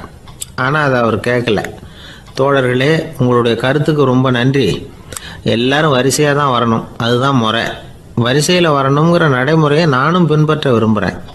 நாம் எல்லாரும் சமமானவர்கள் அப்படின்னார். இப்படி சொல்லிவிட்டு வரிசையில் கடைசியாக இருந்த ஒரு நாற்காலியில் போய் உட்காந்துக்கிட்டார். தன் சட்டை பையில் இருந்த ஒரு செய்தித்தாளை எடுத்தார், படிக்க ஆரம்பிச்சிட்டார். ஆனால் அங்கே இருந்தவங்களால இதை பார்த்துக்கிட்டு சும்மா இருக்க முடியல. ஒருத்தர் எழுந்திரிச்சு வந்தார். ஐயா, இப்போ என்னுடைய முறை வந்திருக்குது, நான் தான் போக வேண்டிய முறை. உங்களை இங்கே காத்திருக்க வைக்கிறத விட ஒரு 5 ஆண்டுகளுக்கு கூட நான் முடிவெட்டிக்காமே இருந்துட முடியும் அப்படின்னார். அவர் மறுபடியும் சொன்னார், ஐயா, நீங்கள் வரிசை முறையை தாண்டி போக விருப்பப்படல, சரி, ஆனால் என்னுடைய முறையை மாற்றி கொடுக்கறதுக்கு எனக்கு முழு உரிமை இருக்குது. இதுக்கு பதிலாக உங்களுடைய கடைசி இடத்த நான் எடுத்துக்கிறேன், இதை நீங்கள் மறுக்க முடியாதுன்னார். அங்கே இருந்த மற்றவங்களும் இதை ஒரு மனசாக வற்புறுத்த ஆரம்பிச்சிட்டாங்க. அந்த பெரிய மனிதர் பார்த்தார், சரின்னு கடைசியாக ஒத்துக்கிட்டார். அவர் யார் தெரியுமா? அவர் தான் மாவீரர் லெனின். ரஷ்யாவில் கிரெம்ளின் சிகை அலங்கார கூடத்தில் தான் இது நடந்தது. எல்லாரும் இந்நாட்டு மன்னர்கள்னு வாயளவில் பேசுகிறதுல என்ன பிரயோஜனம்? நாம் எல்லாரும் சமங்கிறத நடைமுறையில் கடைபிடிச்சி காட்டினவங்க கொஞ்சம் பேர் தான். அவங்களில் ஒருத்தர் தான் லெனின். வரிசையில் நின்று வர்றதுங்கிறது ஒரு சிறந்த பண்பு, உயர்ந்த பண்பு. இன்றைக்கி பல இடங்களில் அது நமக்கு தேவைப்படுது. ஒரு ரேஷன் கடை வாசல், கடை திறக்கிறதுக்கு முன்னாடியே எல்லாரும் வரிசையில் நின்றுட்டாங்க. கடைசியாக வந்த ஒருத்தர் க்யூவில் முன்னாடி போகிறதுக்கு முயற்சி பண்ணுறார். ஏற்கனவே நின்றுட்டு இருக்கிறவங்க அவரை முன்னாடி போகிறதுக்கு விட மாட்டேங்கிறாங்க. கடைசியாக போய் நில்லையா அப்படின்னு எல்லாரும் கத்துறாங்க. அதை அவர் காதில் வாங்கலை. முண்டி அடிச்சுக்கிட்டு முன்னாடி போகிறதுக்கே முயற்சி பண்ணிகிட்டு இருக்கிறார். எல்லாரும் சேர்ந்து அவரை வலுக்கட்டாயமாக இழுத்து கொண்டாந்து பின்னாடி கொண்டு போய் நிறுத்திவிட்டாங்க. நிறுத்திவிட்டு சொன்னாங்க, இதை பாருப்பா, நாங்கள் இருக்கிற வரைக்கும் நீங்கள் முன்னாடி போய் எதையும் வாங்க முடியாது, தெரிஞ்சுக்கோ அப்படின்னாங்க. இப்போ அந்த ஆள் சொன்னாராம், நான் இங்கே பின்னாடி நிற்கிற வரைக்கும் நீங்களும் எதுவும் வாங்க முடியாது அப்படின்னாராம். ஏன்னு கேட்டிருக்கிறாங்க. நான் தான் அந்த கடையை திறக்க வேண்டிய ஆள் அப்படின்னா. நமக்கு முன்னாடி நமக்கு வேண்டிய ஒருத்தர் ஒரு கிளாஸில் நமக்கு பழச்சாறு கொண்டாந்து வைக்கிறாருன்னு வச்சுக்கோங்க. உடனே நாம் என்ன பண்ணுவோம்? எடுத்து கிடுகிடுன்னு சாப்பிட்ருவோம், அடுத்தவங்க யாரும் வர்றதுக்குள்ள. அதை விட்டுட்டு அதை கொண்டாந்து வச்சவர்கிட்டயே அதோட விலை என்ன அப்படி இப்படின்னு நான் கேட்டுக்கிட்டு இருப்போம். நாம் கேட்க மாட்டோம். ஆனால் காந்திஜி அப்படி கேட்டாராம். எப்போ தெரியுமா? 1935. அந்த வருஷம் மே மாதத்தில் ஒரு நாள் காந்திஜி டெல்லியில் இருக்கிறார். அப்போ அவருக்கு 2 டம்ளர் மாம்பழச்சாறு கொண்டாந்து கொடுக்குறாங்க. அதை வாங்குறார். இதோட விலை என்ன அப்படின்னு கேட்டார் காந்திஜி. யாருக்கிட்ட கேட்டாருன்னா மனுபென் காந்திகிட்ட கேட்குறார். அவங்க தான் கொண்டாந்து கொடுக்குறாங்க. காந்திஜிக்கு உதவி செய்கிறதுக்காக அவர் கூடவே இருந்தவங்க அவங்ககிட்ட தான் கேட்குறாரு. காந்திஜி சும்மா வேடிக்கைக்காக இப்படி கேட்குறாருன்னு நினச்சிட்டாங்க அந்த அம்மா. அதுவும் இல்லாமல் அதோட விலையை கேட்டால் காந்திஜி நிச்சயமாக அதை சாப்பிட மாட்டார் அப்படிங்கிற பயம் வேறு. அதனால் அந்த அம்மா பதில் எதுவும் சொல்லாமல் கம்முன்னு இருந்துட்டாங்க. கொஞ்ச நேரம் ஆச்சு. அந்த பழச்சாறு வச்ச இடத்துல அப்படியே இருக்குது. வச்ச இடத்துல வச்சபடியே இருக்குது. காந்திஜி அதை சாப்பிடவே இல்லை. மனுபென் காந்தி பார்த்தாங்க. மெதுவாக காந்திஜிக்கிட்ட போய் அதை சாப்பிடுங்களேன் அப்படின்னாங்க. பழச்சாறு விலை என்னன்னு கேட்டேன். அதுக்கு பதில் இல்லை. அது முதல் தப்பு. பதிலை எதிர்பார்த்திருந்தும் அதை பற்றி விசாரிக்கலை. அது 2வது தப்பு. இப்படி 2 தப்புகளை பண்ணிவிட்டு என்கிட்ட வந்து இதை சாப்பிடுங்கன்னு சொன்னால் அது எப்படி அப்படின்னு கேட்டாராம் காந்திஜி. மனுபென் காந்தி என்ன சொல்கிறதுன்னு தெரியாமல் திகைச்சு போய் நின்றுக்கிட்டு இருந்தாங்க. காந்திஜி தொடர்ந்து சொன்னாராம். இப்போ என் முன்னாடி வச்சிருக்கிற இந்த பழச்சாறு விலை சுமாராக ஒரு ₹1/2 இருக்கும். அது அந்த காலத்து மதிப்பு. இந்த பழச்சாறு இல்லாமல் கூட என்னால் இருக்க முடியும். ஆனால் அவசியமான பொருள்களை வாங்கிறதுக்கு கூட சக்தி இல்லாத மக்கள் இந்த நாட்டில் நிறைய பேர் இருக்கிறாங்க. அப்படி இருக்கிறப்போ எனக்கு என்னத்துக்கு இந்த விலை உயர்ந்த பானம்? இதை இப்போ நான் சாப்பிட்டா என் உடம்பு வேணும்னா ஆரோக்கியமாகலாம், ஆனால் என் மனசு அமைதி அடையாது. எனக்கு என்னுடைய உடல் ஆரோக்கியத்தை விட மன ஆரோக்கியம்தான் முக்கியம். அதனால் இதை நான் சாப்பிட மாட்டேன், எடுத்துகிட்டு போயிடு அப்படின்னாராம். அந்த சமயத்தில் ஒரு அகதி பொண்ணு 2 குழந்தைகளோட காந்திஜியை பார்க்குறதுக்காக வந்தது. வணக்கம் சொல்லிச்சு. காந்திஜி உடனே தனக்கு முன்னாடி இருந்த பழச்சாற்றை எடுத்து அந்த பொண்ணுக்கிட்டையும் குழந்தைகள்கிட்டையும் கொடுத்து சாப்பிட சொன்னார். அவங்க அதை வாங்கி ரொம்ப சந்தோஷத்தோடு சாப்பிட்டாங்களாம். அதை பார்த்த காந்திஜி முகத்தில் ஒரு புன்னகை, ஒரு பரவசம், ஒரு திருப்தி. அவர் மனசு நிறைஞ்சி இருந்தது. அப்போ அவர் சொன்னாராம், ஆண்டவன் எனக்கு எப்பவும் சரியான சமயத்தில் கை கொடுப்பாருங்கிறது அதுக்கு இதுதான் அத்தாட்சி. நான் ஒரு இக்கட்டான சூழ்நிலையில் இருக்கிறப்போ கூட கடவுளின் கருணையால் அந்த சூழ்நிலை என்னை பாதிக்கலை. என் கூட இவ்வளோ நாள் பழகியும் கூட இங்கே இருக்கிறவங்க எனக்கு அதிக விலை உள்ள பழரசத்தை கொடுத்தாங்க. ஆனால் சரியான நேரத்தில் அதை சாப்பிட வேண்டியவங்களை என்கிட்ட அனுப்பி வச்சு என்னை சந்தோஷப்படுத்தினார் கடவுள். அவருக்கு நன்றி அப்படின்னாராம் மகாத்மா காந்தி. உடல் ஆரோக்கியத்தை விட மன ஆரோக்கியம்தான் எனக்கு முக்கியம்னு சொன்னார் பாருங்கள். அதை நாம் எல்லாரும் மனப்பூர்வமாக இன்றைக்கி சிந்திச்சு பார்க்கணும். இந்த காலத்தில் எல்லாரும் அப்படியா நினைக்கிறாங்க? எனக்கு தெரிஞ்ச ஒருத்தர் இருந்தார். தினமும் காலையில் ஒரு காஃபி சாப்பிட உட்கார்ற நேரத்தில் பக்கத்து வீட்டுக்காரர் வந்து சேருவார் கரெக்டாக. உடனே அவரும் தனக்குன்னு வந்திருக்கிற காப்பியை எடுத்து மனப்பூர்வமாக பக்கத்து வீட்டுக்காரர்கிட்ட கொடுத்துருவார். அதுக்கப்புறம் அவருக்காக வேறு காப்பி போட்டு கொண்டாந்து கொடுத்தாலும் வேண்டான்னு சொல்லிடுவார். ஆண்டவனாக பார்த்து சரியான நேரத்தில் அவரை எங்கள் வீட்டுக்கு தினமும் அனுப்பி வைக்கிறார் அப்படிம்பார். ஏன் அப்படி சொல்கிறீங்க அப்படின்னு கேட்டோம் ஒரு நாள். அதுக்கு அவர் சொல்கிறார், எனக்கு என்னோட உடல் ஆரோக்கியம்தான் முக்கியம். இதை கடவுள் புரிஞ்சுக்கிட்டு எங்கள் வீட்டு காப்பியை சாப்பிட்றதுக்கு தினமும் அடுத்த வீட்டுக்காரனை அனுப்பி வைக்கிறார் அப்படின்னார் அவர். ஒரு நீதிமன்றம், அங்கே ஒரு கொலை வழக்கு சம்பந்தமாக விசாரணை நடந்துக்கிட்டு இருக்குது. அந்த வழக்கறிஞர் ரொம்ப தீவிரமாக வாதாடிக்கிட்டு இருக்கிறார். தன்னுடைய கட்சிக்காரர் நிரபராதிங்கிறது அவருக்கு நல்லா தெரியும். அதனால தான் அவர் சார்பாக வாதாடுறதுக்கே ஒத்துக்கிட்டார். அப்படி அவர் மும்முரமாக வாதாடிக்கிட்டு இருக்கிற சமயத்தில் அவசரமாக தந்தி ஒன்று வந்து சேர்ந்தது. அதை வாங்கி படித்து பார்த்தார். அதுக்கப்புறம் அதை மடித்து தன்னுடைய கோட்டு பையில் வச்சுக்கிட்டு தொடர்ந்து வாதாட ஆரம்பிச்சிட்டார். பேசி முடித்தார். அதுக்கப்புறம் அங்கே கோர்ட்டில் இருந்த சக வக்கீல்கள் அவர்கிட்ட வந்தாங்க. தந்தி ஒன்று வந்ததே, என்ன விஷயம் அப்படின்னு விசாரிச்சாங்களாம். அப்போ அவர் சொல்லியிருக்கிறார், ஊரில் சிகிச்சைக்காக போயிருந்த என்னுடைய மனைவி இறந்து போனதாக தந்தி வந்திருக்குது அப்படின்னாராம். மற்ற வக்கீல்களுக்கு அதிர்ச்சி. என்னங்க இது, மனைவி இறந்ததை விட கேஸு முக்கியமா உங்களுக்கு அப்படின்னு கேட்டிருக்கிறாங்க. இறந்து போன என் மனைவி மறுபடியும் திரும்பி வர போகிறதில்ல, ஆனால் என்னுடைய கட்சிக்காரர் ஒரு கொலை வழக்கில் மாட்டிக்கிட்டார், அவரும் நிரபராதி, அவர் உசுரை நான் காப்பாற்ற வேணாமா, இதுதான் என்னுடைய கடமை அப்படின்னாராம். இப்படி இவர் சொன்னதும் எல்லாரும் அப்படியே திகைச்சு போய் நின்றுட்டாங்களாம். சரி, கடமைக்கு முக்கியத்துவம் கொடுத்த அந்த வழக்கறிஞர் யார் தெரியுமா? அவர் தான் இரும்பு மனிதர் சர்தார் வல்லபாய் பட்டேல். குஜராத் மாநிலத்தில் 1875 அக்டோபர் 31 அன்றைக்கு ஜாவேரி பாய் அப்படிங்கிறவருக்கு 4வது பிள்ளையாக அவர் பிறந்தாராம். இந்த ஜாவேரி பாய் யார் தெரியுமா? ஜான்சி ராணி லட்சுமி பாய் போர் படையில் ஒரு வீரராக பணிபுரிஞ்சவர். இளம் வயசில் வல்லபாய் பட்டேல் ரொம்ப சிரமப்பட்டு படிச்சிருக்கார். விடாமுயற்சி வெற்றியை கொடுத்தது. கல்லூரியிலையும் காலடி வச்சார். அதுக்கப்புறம் வக்கீல் பட்டத்தையும் வாங்கினார். பிரிட்டிஷ் ஆட்சி நடந்துக்கிட்டு இருந்த சமயம் குஜராத்தை சேர்ந்த பர்டோலி தாலுக்காவில் விவசாயிகள் மேலே அரசாங்கம் திடீர்னு நில வரியை வசதி விட்டு தான். ஏழை விவசாயிகள் ரொம்ப கஷ்டப்பட்டுருக்காங்க. அரசாங்கம் வரி செலுத்தாத விவசாயிகளின் நிலங்களையெல்லாம் ஜப்தி செஞ்சுதான். அரசாங்கத்தை எதிர்க்கிறவங்களையெல்லாம் கைது பண்ணி சிறையில் அடைச்சுட்டாங்களாம். சில பேர் வீடு வாசல் ஆடு மாட்டையெல்லாம் விற்று கூட வரி கட்ட வேண்டிய நிலைமைக்கு ஆளாயிட்டாங்க. வழக்கறிஞர் வல்லபாய் பட்டேல் நில வரியை உடனே ரத்து பண்ணணும் அப்படின்னு பம்பாய் கவர்னருக்கு ஒரு கடிதம் எழுதினார். எந்த பலனும் இல்லை. உடனே எல்லா விவசாயிகளையும் அணி திரட்டினார். அதுக்கு தானே தலைமை தாங்கினார். சத்தியாகிரகம் நடத்தினார். அந்த பகுதியில் எந்த வேலையும் நடக்கலை. வேறு வழி இல்லை. ஆட்சியாளர்கள் உடனே வரியை ரத்து பண்ணாங்க. சிறையில் இருந்தவங்களெல்லாம் வெளில விட்டாங்க. 1928 ஆகஸ்ட் 6 சர்க்காருக்கும் விவசாயிகளுக்கும் இடையில் ஒரு உடன்பாடு ஏற்பட்டது. அதுக்கப்புறம் தான் நிலைமை சரியாக போச்சான். வல்லபாய் பட்டேலின் பொது சேவையை பாராட்டின பொதுமக்கள் அவருக்கு சர்தார் அப்படிங்கிற பட்டத்தை கொடுத்தாங்களாம். சர்தார்னா தலைவர் அல்லது தளபதின்னு அர்த்தம். இரும்பு மனிதர்னு இவருக்கு பேர். இருந்தாலும் நகைச்சுவை உணர்வும் இவருக்கு நிறைய உண்டு.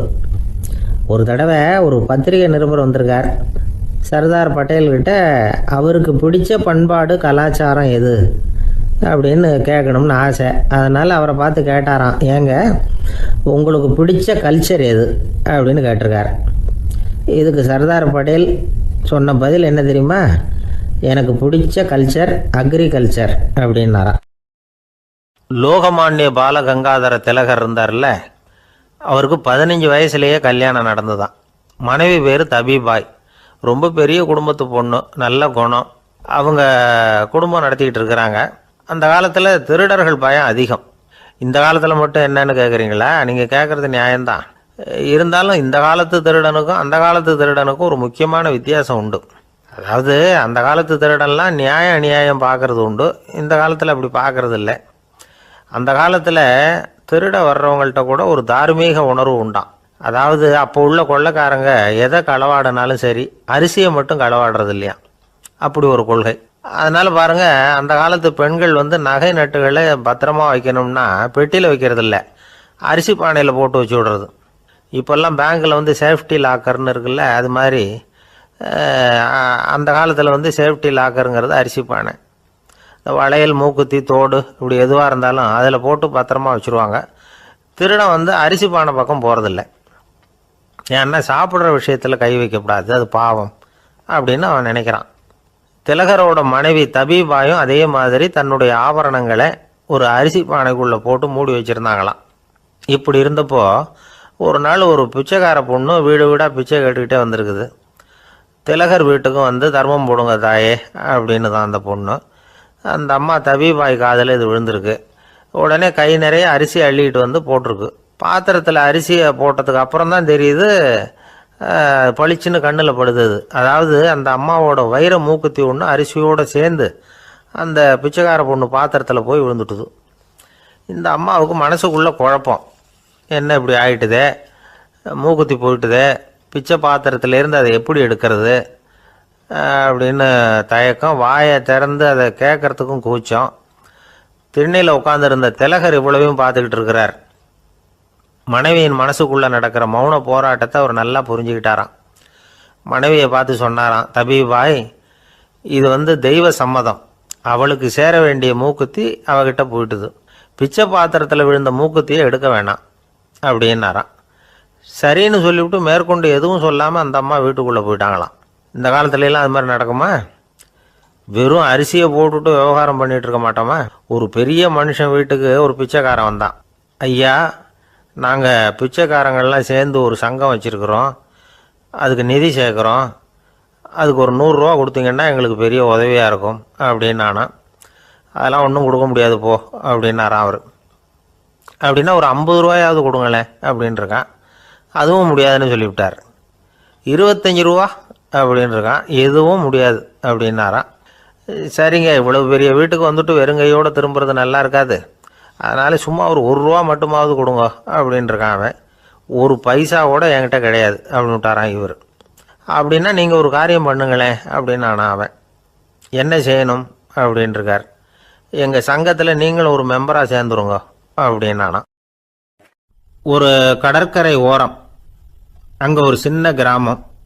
அந்த கிராமத்தில் ஒரு சின்ன பள்ளிக்கூடம். கடற்கரை ஓரத்தில் உள்ள ஒரு விடுதியில் ஓய்வுக்காக ஒருத்தர் வந்து தங்கியிருக்கிறார். பள்ளிக்கூடத்தில் ஏதோ விழா நடக்கிறது மாதிரி தெரிஞ்சுது.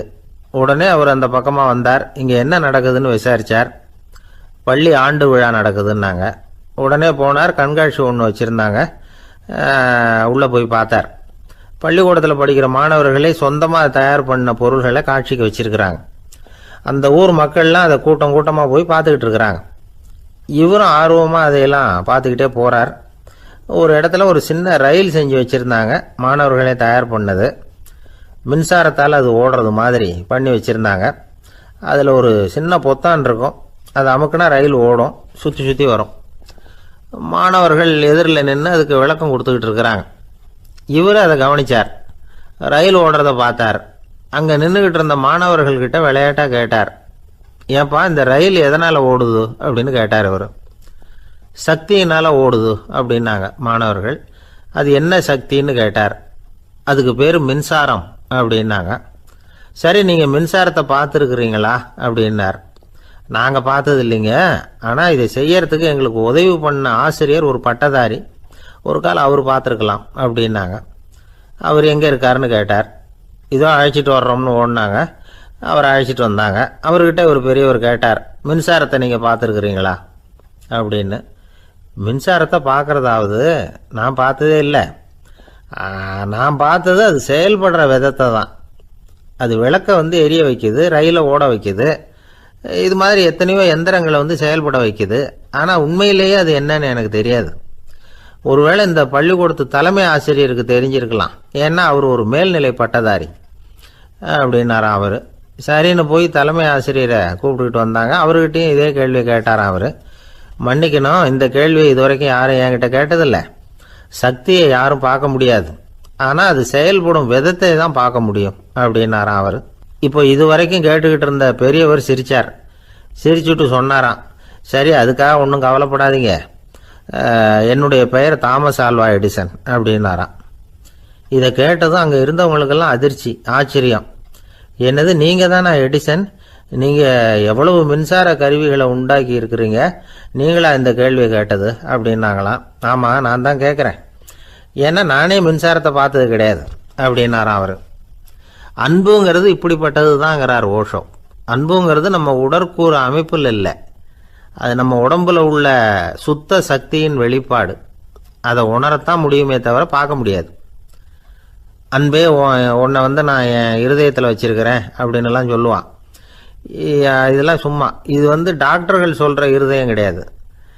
அது வந்து ரத்தத்தை தள்ளுகிற ஒரு கருவி, அவ்வளவுதான். ஞானிகள் சொல்லுகிற இதயம் வேற, அது கண்ணுக்கு புலப்படாத ஒரு சக்தி. என்னுடைய இதயம் ரொம்ப விசாலமானது சார் அப்படின்னார் ஒருத்தர். அப்படிங்களான்னு ரொம்ப மரியாதையா, ஆமாங்க டாக்டர் அப்படி தான் சொல்கிறார், கொஞ்சம் வீங்கி போய் பெருசாக இருக்குதான் அப்படின்னார். ஒரு ஊரில் ஒரு பெரிய செல்வந்தர் இருந்தார். பணத்துக்கு பஞ்சம் இல்லை. அதனால் இந்த உலகத்தில் முடியாத காரியம் எதுவும் இல்லைன்னு நினச்சார். பணம் இருந்தாலும் அந்த நினப்பு தானாக வந்துடும். அதனால் இவரும் அப்படி நினச்சதில் ஒன்றும் தப்பு இல்லை. அந்த ஊருக்கு குருநானக் ஒரு தடவை வந்தார். அவருக்கு இந்த செல்வந்தர் ரொம்ப பிரமாதமாக ஒரு வரவேற்பு கொடுத்தார். ஊர் எல்லையிலேயே எங்கள் வீட்டுக்கு வந்து விருந்து சாப்பிட்டுட்டு போகணும்னு கேட்டுக்கிட்டார். அவரும் சரின்னு ஒத்துக்கிட்டார். உடனே தன்னுடைய பங்களாவில் ஒரு பெரிய விருந்துக்கு ஏற்பாடு பண்ணார். குருநானக்கை அழைச்சிட்டு வீட்டுக்கு போனார், உட்கார வச்சார். ஐயா, நான் இந்த ஊர்லேயே ரொம்ப பெரிய வசதி உள்ளவன், என்னால் எல்லாம் முடியும், உங்களுக்காக நான் என்ன செய்யணும்னு சொல்லுங்கள், எதுவாக இருந்தாலும் பரவாயில்ல, எவ்வளவு செலவானாலும் பரவாயில்ல, என்னால் செய்ய முடியும், என்ன செய்யணும்னு சொல்லுங்கள், அது போதும், நான் செய்கிறேன் அப்படின்னு நான் ரொம்ப பணிவா. இதை கேட்டதும் குருநானக் சிந்திச்சார் கொஞ்ச நேரம். அதுக்கப்புறம் தன்னோட சட்டை பைக்குள்ளே கையை விட்டு ஒரு பழைய ஊசி ஒன்று எடுத்தார். அந்த செல்வந்தர்கிட்ட கொடுத்தார். இதை பாருங்கள், இவ்வளவு தூரம் நீங்கள் கேட்கறதுனால சொல்கிறேன், எனக்கு நீங்கள் செய்ய வேண்டிய உதவி இதுதான்னார். ஊசியை கையில் வாங்கிக்கிட்டு இதை என்ன செய்யணும்னு சொல்லுங்க அப்படின்னார் அவர். நீங்கள் செய்ய வேண்டியது என்னென்னா, இந்த ஊசியை பத்திரமா வச்சிருக்கணும். நாம் 2 பேரும் இறந்து போனதுக்கு பின்னாடி இன்னொரு உலகத்தில் நாம் சந்திக்கக்கூடிய வாய்ப்பு இருக்குது. அப்போ இந்த ஊசியை என்கிட்ட கொண்டாந்து கொடுக்கணும். இதுதான் நீங்கள் எனக்காக செய்ய வேண்டிய உதவி அப்படின்னார் குருநானக் லேசாக சிரிச்சுக்கிட்டே. இதை கேட்ட உடனே இந்த பெரியவர் முழிக்க ஆரம்பிச்சிட்டார். அது எப்படிங்க, நான் சாகிறப்ப எப்படி இந்த ஊசியை எடுத்துக்கிட்டு இன்னொரு உலகத்துக்கு வர முடியும்னார். ஊசி மாதிரி ஒரு சின்ன பொருளை கூட இந்த உலகத்தை விட்டு நாம் போகிறப்ப எடுத்துகிட்டு போக முடியாதுங்கிறப்போ உங்களோட செல்வத்தையெல்லாம் எப்படி அங்கே எடுத்துகிட்டு வர போகிறீங்க அப்படின்னு கேட்டார் குருநானக். அதுக்கப்புறம் தான் அந்த பெரியவர் யோசிக்க ஆரம்பித்தாராம். குருநானக் சொல்கிறார், இதை பாருங்கள், நாம் செய்கிற நல்லது கெட்டது தான் கடைசி வரைக்கும் நம்ம கூட இருக்கும். அடுத்தவங்க நல்லா இருக்கணுங்கிறதுக்காக பொருளை செலவு செய்யணும், அப்படி செய்யலைன்னா எந்த பிரயோஜனமும் இல்லை அப்படின்னார். அதுக்கப்புறம் தான் அந்த செல்வந்தரின் அறிவு கண் திறந்து தான். உடனே குருநானக்கை வணங்கினார். ஐயா, என்கிட்ட இருந்த ஆணவம் போயிட்டுது, இனிமேல் என்கிட்ட இருக்கிற செல்வத்தை நல்ல வழியில் செலவழிப்பேன் அப்படின்னாராம்.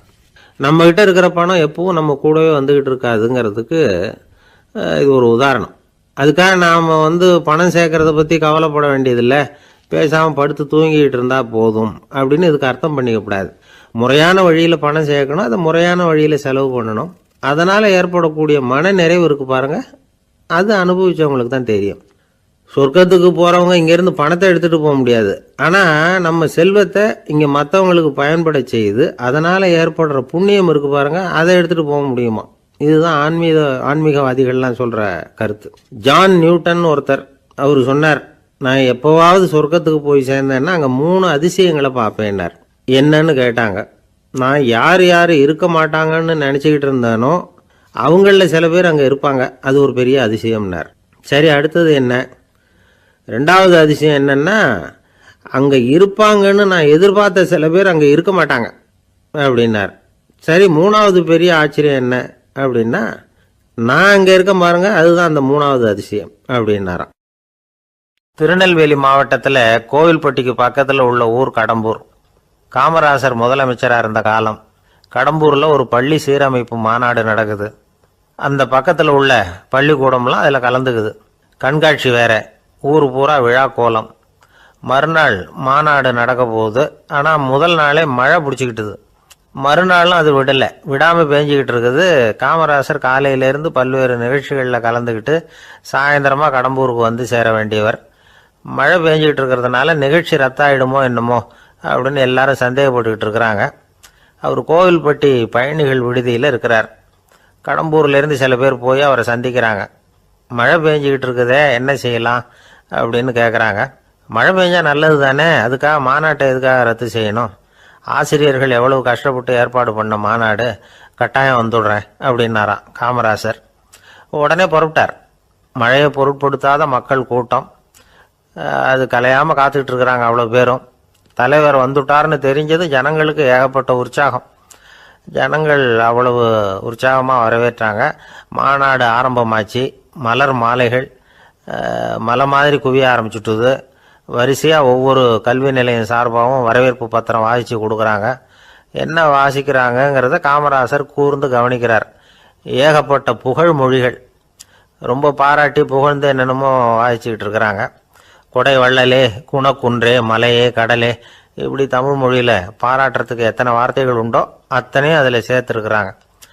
காமராசர் பொறுமை இழந்துட்டார். போதும் போதும், உங்கள் எல்லாரையும் பார்த்து 2 வார்த்தை பேசிவிட்டு போகிறதுக்காக தான் நான் வந்திருக்கிறேன். எல்லாரும் மழையில் சிரமப்பட்டு நின்றுட்டு இருக்கிறீங்க, இப்படி என்ன புகழ்ந்து படிச்சுக்கிட்டே இருந்தால் எப்படி அப்படின்னாராம். அதுக்கப்புறம் பேசி முடிச்சிருக்கிறார்.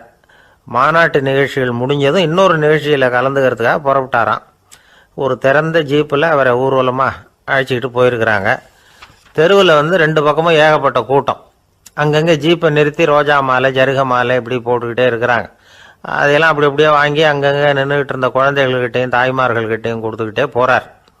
அந்த சமயத்தில் கூட்டத்துக்கு அப்பால் ஒரு பெரியவர் கையில் ஒரு மல்லிகை சரத்தோடு நின்றுட்டு இருக்கிறார். அவரால் முண்டி அடிச்சுக்கிட்டு முன்னால் வர முடியல. காமராசர் இதை கவனிக்கிறார். அவ்வளவுதான், உடனே நிறுத்தப்பா வண்டியை அப்படிங்கிறார். ஜீப்பு நிற்கிது. டிரைவரை பார்த்து, அதோ பார், அங்கே ஒருத்தர் நிற்கிறார் பார், அவரை இங்கே அழைச்சிட்டு வா அப்படின்னாராம். கூட்டம் வழி விடுது. அந்த பெரியவரை கிட்டத்தில் அழைச்சிட்டு வர்றாங்க. காமராசர் அவரை பார்த்து, வாங்க வாங்க, நல்லா இருக்கீங்களா அப்படின்னு சத்தம் போட்டு உற்சாகமாக விசாரிக்கிறாராம். பெரியவர் கண்களில் கண்ணீர், பேச்சு வரல. மல்லிகை சரத்தை அவருக்கு போடுறார். கொஞ்ச நேரம் அவர்கிட்ட பொறுமையாக பேசிக்கிட்டு இருந்துட்டு அவரை அனுப்பி வைக்கிறார் காமராசர். பெரியவர் போனதுக்கு அப்புறம் காமராசர் பக்கத்தில் இருந்தவங்க கிட்ட சொல்கிறார் அந்த பெரியவரை பற்றி. அந்த காலத்தில் ரொம்ப கஷ்டப்பட்டவர் இவர், ஜெயிலுக்கு போனவர் அப்படின்னு ரொம்ப உருக்கமாக நெகிழ்ந்து போய் சொல்கிறார். இதில் ஒரு விஷயத்தை கவனிங்க. தன்னை புகழ்ந்து படிக்கப்பட்ட வாழ்த்து மடலை படிக்க வேணாம்னு தடுத்து நிறுத்தினார். எங்கேயோ ஒரு மூலையில் கையில் ஒரு 4 முழம் மல்லிகை சரத்தோடு ஒதுங்கி நின்றுக்கிட்டு இருந்த அந்த தொண்டரை அவ்வளவு பெரிய கூட்டத்துக்கு நடுவுலையும் தேடி கண்டுபிடிச்சி கிட்டத்தில் கூப்பிட்டு அவர் கொடுத்த அன்பு மாலையை வாங்கி கழுத்தில் போட்டுக்கிட்டார். அதுதான் காமராசர். தோல்விகள் கூட அவரை கொஞ்சம் கூட பாதித்ததில்லை. ஒரு பொது தேர்தலில் அவர் தோற்று போகிறார். தொண்டர்கள்லாம் அழறாங்க. அதில் ஒருத்தர் மெதுவாக காமராசர்கிட்ட போய், என்ன தலைவரே, நீங்கள் கூட தோற்று போயிட்டீங்களே அப்படின்னு கலக்கமாக சொல்லியிருக்கிறார். அதுக்கு காமராசர், நான் கூட தோற்று போகிறதுக்கு பேர் தான்ப்பா ஜனநாயகம் அப்படின்னாராம். 21ஆம் வருஷம் செப்டம்பர் மாதம் 22ஆம் தேதி மதுரை மேலமாசி வீதியில் உள்ள ஒரு வீடு. அங்கே அன்னைக்கு நடந்த ஒரு அற்புத நிகழ்ச்சி பின்னாடி உலக மக்களையெல்லாம் ஆச்சரியப்பட வச்சுது. இந்திய வரலாற்றிலேயே அது ஒரு முக்கியமான நிகழ்ச்சி. உலக மக்கள் கவனமெல்லாம் காந்திஜியின் பக்கம் திரும்புறதுக்கு காரணமாக இருந்த நிகழ்ச்சி அது. கதர் துணி பிரச்சாரத்துக்காக காந்திஜி மதுரைக்கு வந்திருந்தார். சென்னை துணி வணிகர் சங்கத்தின் துணைத் தலைவர் ஒருத்தர் இருந்தார், ராம்ஜி கல்யாண் சேட்ஜி. அவருடைய வீடு மதுரை மேலமாசி வீதியில் இருந்தது. அந்த வீட்டில் தான் காந்திஜி தங்கியிருந்தார். அப்போது வயலுக்கு போகிற உழவர்கள்லாம் சின்ன சின்ன துண்டை இடுப்பில் கட்டிக்கிட்டு கலப்பையை தூக்கிக்கிட்டு தெருவில் நடந்து போகிறத கவனித்தார். ஏற்கனவே சேலத்துக்கு தெற்க பல பகுதிகளில் ஆண்களும் பெண்களும் அறகுறை ஆடைகளோடு உழைச்சிக்கிட்டு இருக்கிறத கண்ணால் கண்டிருக்கிறார் அவர். இந்தியரின் சராசரி உடை இவ்வளவு தான் அப்படிங்கிறத புரிஞ்சுக்கிட்டார். மனசை இன்னும் பண்ணியிருக்குது. ராத்திரி பூரா அதை பற்றியே யோசனை. 22/9/21 வியாழக்கிழமை காலையில் காந்திஜி எழுந்திருக்கிறார். அவர் கூட தங்கியிருந்தவங்களையெல்லாம் பார்த்து சொன்னார், இன்னையிலிருந்து அறையில் முழு அகலத்துண்டு தான் கட்டுவேன். குளிர் அதிகமாக உள்ள காலங்களில் மட்டும் போர்வை ஒன்றை உபயோகப்படுத்துவேன். மற்றபடி மேலங்கியோ குல்லாவோ எதுவும் போட்டுக்க மாட்டேன். தற்காலிகமாக இந்த ஏற்பாட்டை 1 மாதத்துக்கு ஏற்றுக்குவேன். அதுக்கு பிறகு உசிதம் போல் எண்ணி பார்த்து முடிவு பண்ணுவேன் அப்படின்னார். அவருடைய குரல் உறுதியாக இருந்துதான். உடனே செயலில் இறங்கினார். தம்முடைய 10 முழ வேட்டி, மேலங்கி, உள் சட்டை, குல்லா எல்லாத்தையும் களைஞ்சார். வேட்டியிலிருந்து ஒரு 4 முழ துணியை எடுத்துக்கிட்டார். இதுக்கு உதவி செஞ்சவர் அன்னைக்கு விருதுநகரில் பிரபல தொண்டராக இருந்த பழனிக்குமார பிள்ளை. வெட்டி எடுத்த துண்டை நீள வாக்கில் ரெட்டையாக மடித்தார். அதை இடுப்பில் துண்டு மாதிரி கட்டிக்கிட்டார். தலையில் சின்ன உச்சி குடுமி, அறையில் சின்ன துண்டு. அண்ணல் காந்தி ஆண்டி கோலத்தில் காட்சி அளிக்கிறார். கூட இருந்தவங்களை பார்த்து காரைக்குடிக்கு புறப்படலாமே அப்படின்னார். அவர் நண்பர்களும் சீடர்களும் திகைச்சு போய் நிற்கிறாங்க. இந்த விரதம் நிரந்தரமாக ஆயிடுமோங்கிற பயம் அவங்களுக்கு. எப்படியோ இந்த விவரம் ராஜாஜிக்கும் அன்னைக்கு பிரபலமாக விளங்கின தேசபக்தர் டாக்டர் TSS ராஜனுக்கு எட்டுச்சு. உடனே 2 பேரும் ஓடி வந்தாங்க. வேண்டாமே இந்த கோலம் அப்படின்னாங்க. காந்திஜி தன்னுடைய முடிவில் உறுதியாக இருந்தார். ராஜாஜி என்னென்னமோ வாதமெல்லாம் பண்ணி பார்த்தார். உங்களுடைய வாதத்துக்கு என்னால் பதில் சொல்ல முடியல, இருந்தாலும் நான் செய்கிறது தான் சரிங்கிறதுல எனக்கு சந்தேகம் இல்லை. இன்னைக்கு அதிகாலை 3 மணி இருக்கும். நான் ஓரளவு விழிச்சுக்கிட்டேன். அதாவது உறக்கமும் விழிப்புமாக இருந்த நிலையில் எனக்கு இந்த எண்ணம் உண்டாச்சு. இது என்னுடைய அந்தராத்மாவின் ஆணை, அதை என்னால் மீற முடியாது அப்படின்னு சொல்லிவிட்டாராம் காந்திஜி. கதர் பிரச்சாரத்துக்காக காரைக்குடிக்கு கிளம்பினார். வாசலில் 4 மோட்டார் வண்டிகள் காத்துக்கிட்டு இருந்தது. வீதியில் 2 பக்கமும் ஜனங்கள். காந்திஜி இடுப்பு துணியோடு மோட்டார் வண்டியில் ஏறினார். நண்பர்களும் சீடர்களும் மக்களும் உடல் சிலிர்க்க அந்த காட்சியை பார்க்குறாங்க. மோட்டார் வண்டி நகர ஆரம்பிக்குது. எப்பேற்பட்ட காட்சி அது! சுக்கநாத பெருமானியே கூலி ஆளாக்கிய அப்படி ஆக்கி மண் சுமக்க வச்ச மதுரை இல்லையா, அந்த மதுரை தான் காந்திஜி துறவி கோலம் கொள்றதுக்கும் காரணமாக இருந்திருக்குது. இது இன்னைக்கு எத்தனை பேருக்கு தெரியும்? ஒரு தடவை காந்திஜி நேருவும் சுற்றுப்பயணம் செஞ்சாங்களாம். ஒரு இடத்துல நடந்து போயிட்டு இருக்கிறாங்க. குறுக்க ஒரு வாய்க்கால். நேரு என்ன பண்ணார் தெரியுமா? தன்னுடைய இளமை துடிப்பை காட்டுறதுக்காக கொஞ்சம் தூரம் பின்னாடி போய் அங்கேருந்து வேகமாக ஓடி வந்து அந்த வாய்க்காலை தாண்டினாராம். காந்திஜி அப்படி பண்ணலை. பக்கத்தில் இருந்த பாலம் வழியாக அந்த வாய்க்காலை கடந்து வந்தார். நேரு காந்திஜியை பார்த்து சிரிச்சுக்கிட்டே, என்ன மாதிரி நீங்களும் தாண்டி இருக்கலாமே அப்படின்னாராம். அதுக்கு காந்திஜி சிரிச்சுக்கிட்டே சொன்னாராம், 2 அடி முன்னேறதுக்காக 5 அடி பின்னாடி போகிறதா அப்படின்னாராம். வங்க நாவலாசிரியர் சரத் சந்திரர் ஒரு நண்பர் அவர்கிட்ட வந்தார். வழக்கமாக எல்லா எழுத்தாளர்கள்கிட்டையும் கேட்குற ஒரு கேள்வியை கேட்டார். நீங்கள் எழுத்துத்துறைக்கு வந்தது எப்படி? இதுதான் கேள்வி. அதை தெரிஞ்சு என்ன பிரயோஜனம்னார் சரத் சந்திரர். சும்மா சொல்லுங்களேன், தெரிஞ்சுக்கிறேன் அப்படின்னார் வந்தவர். சரி சொல்கிறேன்னு ஆரம்பித்தார். நான் ரங்கூனில் வேலை பார்த்துக்கிட்டு இருந்தேன். சம்பளம் பத்தல. வேலையும் பார்த்துக்கிட்டு ஒரு பலசரக்கு கடை வைக்கலாம்னு நினச்சேன். என்னால் மளிகை கடை வச்சு சரியாக நடத்த முடியுமாங்கிற சந்தேகம் என் மனைவிக்கு. அதை சோதனை பண்ணி பார்க்கணுங்கிறதுக்காக சில பொருள்களின் அளவு, அதோட விலை, இப்படி சிலதை சொல்லி எல்லாத்தையும் மனக்கணக்காக கூட்டி போட சொன்னாங்க. என்னால் சரியாக கூட்டி சொல்ல முடியல. உங்களால் மளிகை கடை நடத்த முடியாதுன்னு சொல்லிவிட்டாங்க. உடனே என்ன பண்ணுறது, வேறு வழி இல்லை, கதை எழுத ஆரம்பிச்சிட்டேன் அப்படின்னார். கேட்டவருக்கு சிரிப்பு வந்துட்டு தான். சரத் சந்திரர் ஒரு பக்கம் சீரியஸான நாவல்கள், சிறுகதைகள் எழுதியிருந்தாலும் அவருடைய இன்னொரு பக்கம் வேற விதம். நண்பர்கள்கிட்ட பேசும்பொழுதும் சரி, அவர்களுக்கு கடிதங்கள் எழுதும் போதும் சரி, கேலியும் கிண்டலும் நகைச்சுவை உணர்வும் அதிகமாக இருக்கும். காந்திஜி ஒரு சமயம் கல்கத்தாவுக்கு வந்திருந்தார். தேசபக்தர்கள் பல பேர் அவர்கிட்ட பேசிக்கிட்டு இருந்தாங்க. அப்போது சரத் சந்திரரும் அங்கே இருந்தார். கிரண் சங்கர் ராய் அப்படிங்கிறவரும் அங்கே இருந்தார். அவர் சொன்னாராம், காந்திஜியோட பழகிய முதல் வங்காளி நான் தான். போயர் யுத்த காலத்தில் இவர் லண்டனுக்கு வந்திருந்தப்போ என்கிட்ட தான் வங்காள மொழி கற்றுக்கிட்டார் அப்படின்னாராம். உடனே சரத் சந்திரர் காந்திஜியை பார்த்து, இவர் உங்களுக்கு வங்காள மொழி கற்றுக் கொடுத்தது உண்மைதானா அப்படின்னாராம். ஆமான்னாராம் காந்தி. அதனால தான் உங்களால் வங்காள மொழி கற்றுக்க முடியல அப்படின்னாராம். எல்லாரும் சிரிச்சாங்களாம். சரத் சந்திரர் சாம்தாபேர் அப்படிங்கிற கிராமத்தில் தங்கியிருந்தார். ஒரு இலக்கிய நிகழ்ச்சியில் கலந்துக்கிறதுக்காக. அதுக்காக ஒரு கல்கத்தாவுக்கு போக வேண்டிய சூழ்நிலை. அதுக்காக புறப்பட்டார். அந்த சமயத்தில் பின்னாடி இருந்து யாரோ அவரை கூப்பிட்டாங்க. இப்படி கூப்பிட்டவரை பார்த்து இன்னொருத்தர் யாரோ அதட்டி இருக்கிறாங்க. போகிறவரை ஏன் இப்படி கூப்பிடுறீங்க அப்படின்னு. ஏன் கூப்பிட்டா என்னன்னு கேட்டிருக்கார் சரத் சந்திரர். புறப்படுறவங்கள பின்னாடி இருந்து கூப்பிடுறது அபசகுனம், போகிற இடத்துல ஏதாவது ஆபத்து வரலாம் அப்படின்னு அதுக்கு விளக்கம் கொடுத்துருக்கிறார் அவர். உடனே சரத் சந்திரர் சொன்னாராம், இதோ இவங்க என்ன இலக்கிய கூட்டத்துக்கு அழைச்சிட்டு போகிறாங்களே, இதை விட வேற என்ன ஆபத்து வந்துட போகுது அப்படின்னாராம். இப்படி சரத் சந்திரருக்கு இயல்பாகவே நகைச்சுவை உணர்வு உண்டு. அவருடைய நண்பர் ஒருத்தர் வீட்டுக்கு கூப்பிட்டுருந்தார். அங்கே ஒரு கச்சேரிக்கு ஏற்பாடு பண்ணியிருந்தாங்க.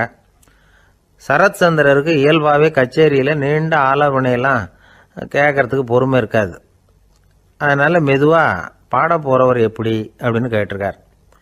அவருக்கு ரொம்ப நல்லா பாட தெரியும் அப்படின்னு சொல்லியிருக்கிறாங்க. அதுக்கு சரத் சந்திரர், பாட தெரியுங்கிறது சரி, பாட்டை நிறுத்த தெரியுமா அதை சொல்லுங்கள் முதல்ல அப்படின்னாராம். வாழ்க்கையில் சில சந்தர்ப்பங்களில் நாம் சில அவமானங்களை சந்திச்சே தீர வேண்டியிருக்கு. என்ன பண்ணுறது, காலம் அப்படி. அவமானப்படுறவங்க உடனே அடங்கி போடுறது தான் உலக வழக்கம். அவமானப்பட்டால் உடனே சீறி எழறவங்களும் உண்டு. ஆனால் அதையே ஒரு சவாலாக எடுத்துக்கிட்டு முன்னுக்கு வர்றவங்களும் சில பேர் இருக்கிறாங்க. அவங்க ரொம்ப அபூர்வம். இன்றைக்கி மனோதத்துவ நிபுணர்கள்லாம் என்ன சொல்கிறாங்க தெரியுமா? அவமானப்பட்டுட்டா உடனே அடங்கி போயிடக்கூடாதான்.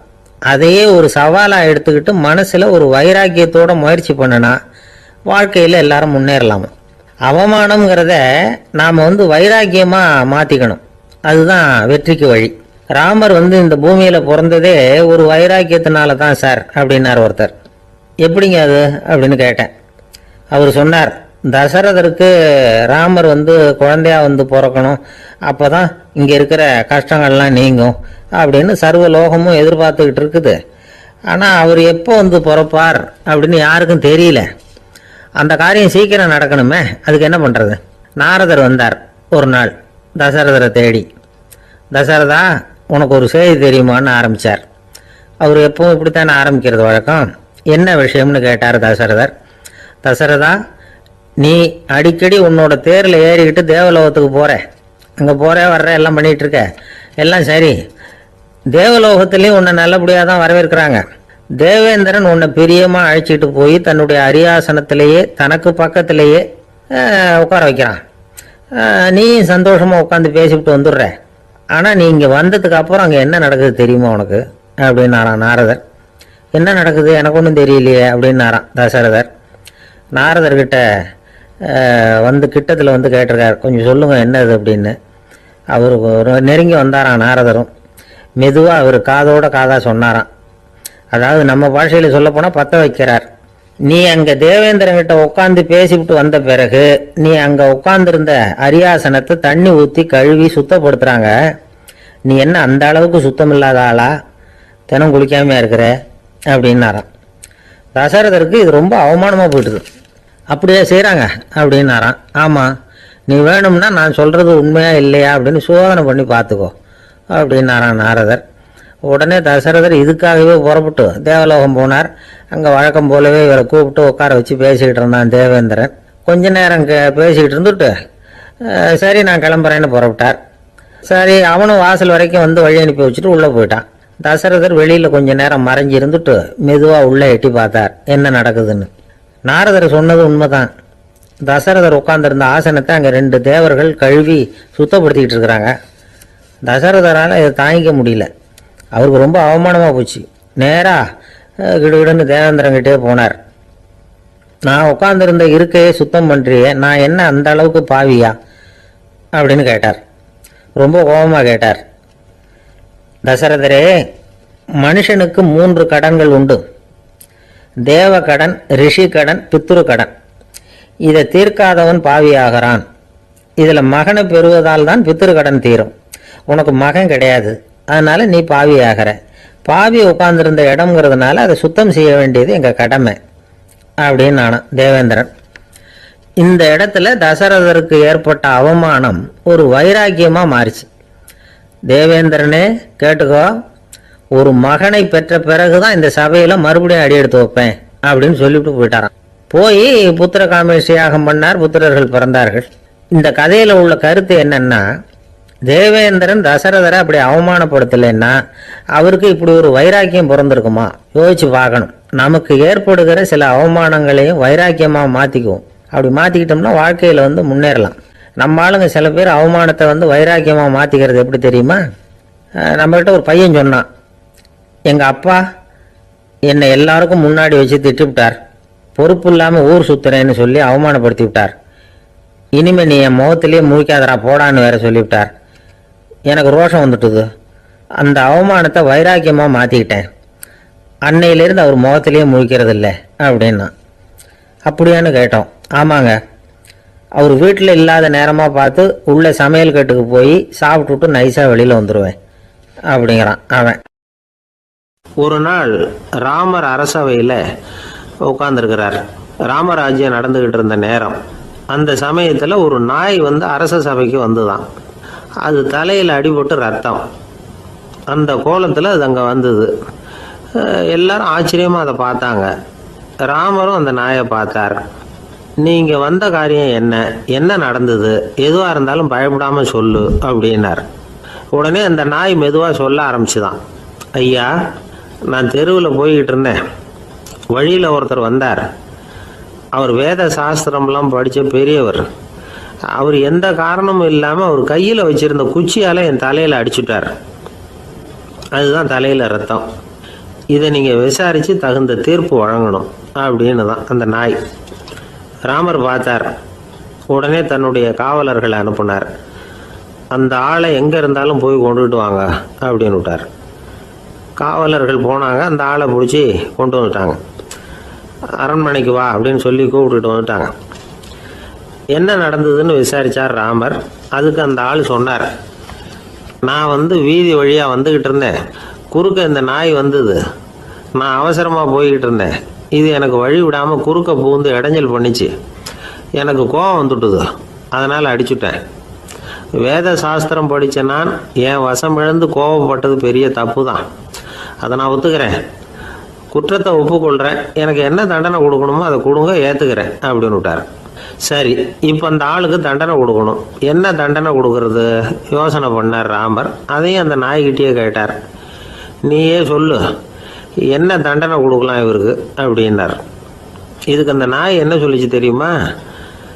இவரை ஏதாவது ஒரு கோயிலுக்கு தர்மகர்த்தாவா நியமனம் பண்ணி விடுங்க, அதுதான் இவருக்கு சரியான தண்டனை அப்படின்னுது. இதை கேட்டதும் ராமர் முகத்தில் புன்னகை. ஆனால் அங்கே இருந்த மற்றவங்களுக்கெல்லாம் ஆச்சரியம். அது எப்படி, தப்பு செஞ்சவங்களுக்கு தண்டனை கொடுக்கறது தானே நியாயம், அதை விட்டுட்டு தர்மகர்த்தா பதவியை கொடுக்க சொல்லுது இந்த நாய் அப்படிங்கிற ஆச்சரியம். இந்த சந்தேகத்தை அந்த நாய்கிட்டயே கேட்டாங்க அங்கே இருந்தவங்க. இதுக்கு அந்த நாய் பதில் சொல்லிச்சான். நான் போன பிறவியில் ஒரு கோயிலுக்கு தர்மகர்த்தாவாக இருந்தேன். எவ்வளவோ கவனமாக எச்சரிக்கையாக தான் என்னுடைய கடமைகளை எல்லாம் செஞ்சுக்கிட்டு வந்தேன். அப்படி இருந்தாலும் சில சமயங்களில் என்னையும் மீறி கோயில் செல்வத்தை நான் அனுபவிக்கிறதுக்கு காரணம் ஆயிட்டேன். ஒரு கோவிலுக்கு தர்மகர்த்தாவாக இருக்கிறவங்க எப்படியும் இந்த பாவத்திலேருந்து தப்பிக்கிறது கஷ்டம். அதனால தான் நான் இந்த பிறவியில் நாயாக பிறந்து இப்படி கஷ்டப்படுறேன். இதே நிலைமை இந்த ஆளுக்கும் ஏற்படணும் அப்படிங்கிறதுக்காக தான் அவரையும் ஒரு கோயிலுக்கு தர்மகர்த்தாவை நியமிக்கும்படி கேட்டுக்கிட்டேன் அப்படின்னு தான் இந்த நாய். இதிலேருந்து என்ன தெரியுது? எந்த பதவியில் நாம் இருந்தாலும் நமக்கு தெரியாமல் கூட அதை தவறாக உபயோகப்படுத்தக்கூடாதுங்கிறத இதிலேருந்து புரிஞ்சுக்கணும். இல்லைன்னா அடுத்த பிறவியில் நாயாக பிறந்து எங்கேயாவது போய் வாழை ஆட்டிட்டு நிற்க வேண்டியது தான். கோவில் வாசலில் 2 நாய் பேசிக்கிட்டு இருந்து தான், போன ஜென்மத்தில் நான் மனுஷனாக தான் இருந்தேன். ஒரு கோவில் பூசாரி பேச்சை கேட்டுவிட்டு அவரோட கூட்டு சேர்ந்துக்கிட்டு ஆண்டவன் போட்டிருந்த நகையெல்லாம் அபகரித்து என்கிட்ட கொடுத்தாரு அவர். நான் எடுத்துகிட்டு வந்துட்டேன். திருடினது அந்த ஆள் தான், எடுத்துக்கிட்டு வந்தது தான் நான்.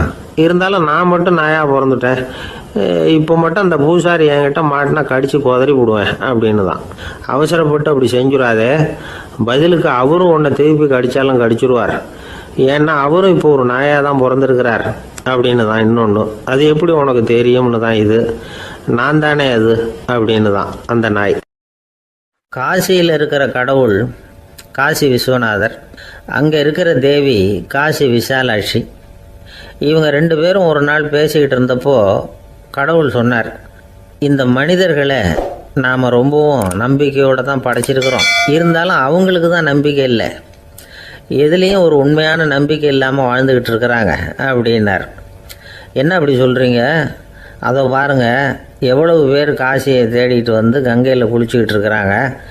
அவங்கெல்லாம் நம்பிக்கை இல்லைன்னா இவ்வளவு தூரம் தேடிட்டு வந்து இங்கே குளிப்பாங்களா அப்படின்னு நாங்கள் தேவி. சரி, அதை சோதித்து பார்க்கலாம் அப்படின்னு 2 பேரும் முடிவு பண்ணிக்கிட்டாங்க. உடனே ஒரு திட்டம் போட்டாங்க. அது எப்படின்னா, நாம் 2 பேருமே பக்தர்கள் மாதிரி உருவத்தை மாற்றிக்கிட்டு கங்கை கரைக்கு போக வேண்டியது. நான் கங்கையில் இறங்கி குளிக்கிறேன். கொஞ்ச நேரத்தில் சுழலில் மாட்டிக்கிட்டது மாதிரி நடிக்கிறேன். நீ உடனே கரையிலிருந்து சத்தம் போடும். என்னோடய வீட்டுக்காரரை யாராவது காப்பாற்றுங்களேன்னு சத்தம் போடும். அதோடு இன்னொன்று சொல்லு, யாராவது ஒரு புண்ணிய ஆத்மா அவர்கிட்ட போய் அவருடைய முடியை பிடிச்சி இழுக்கணும். அப்படி ஒரு சாபம் இருக்குது எங்களுக்கு.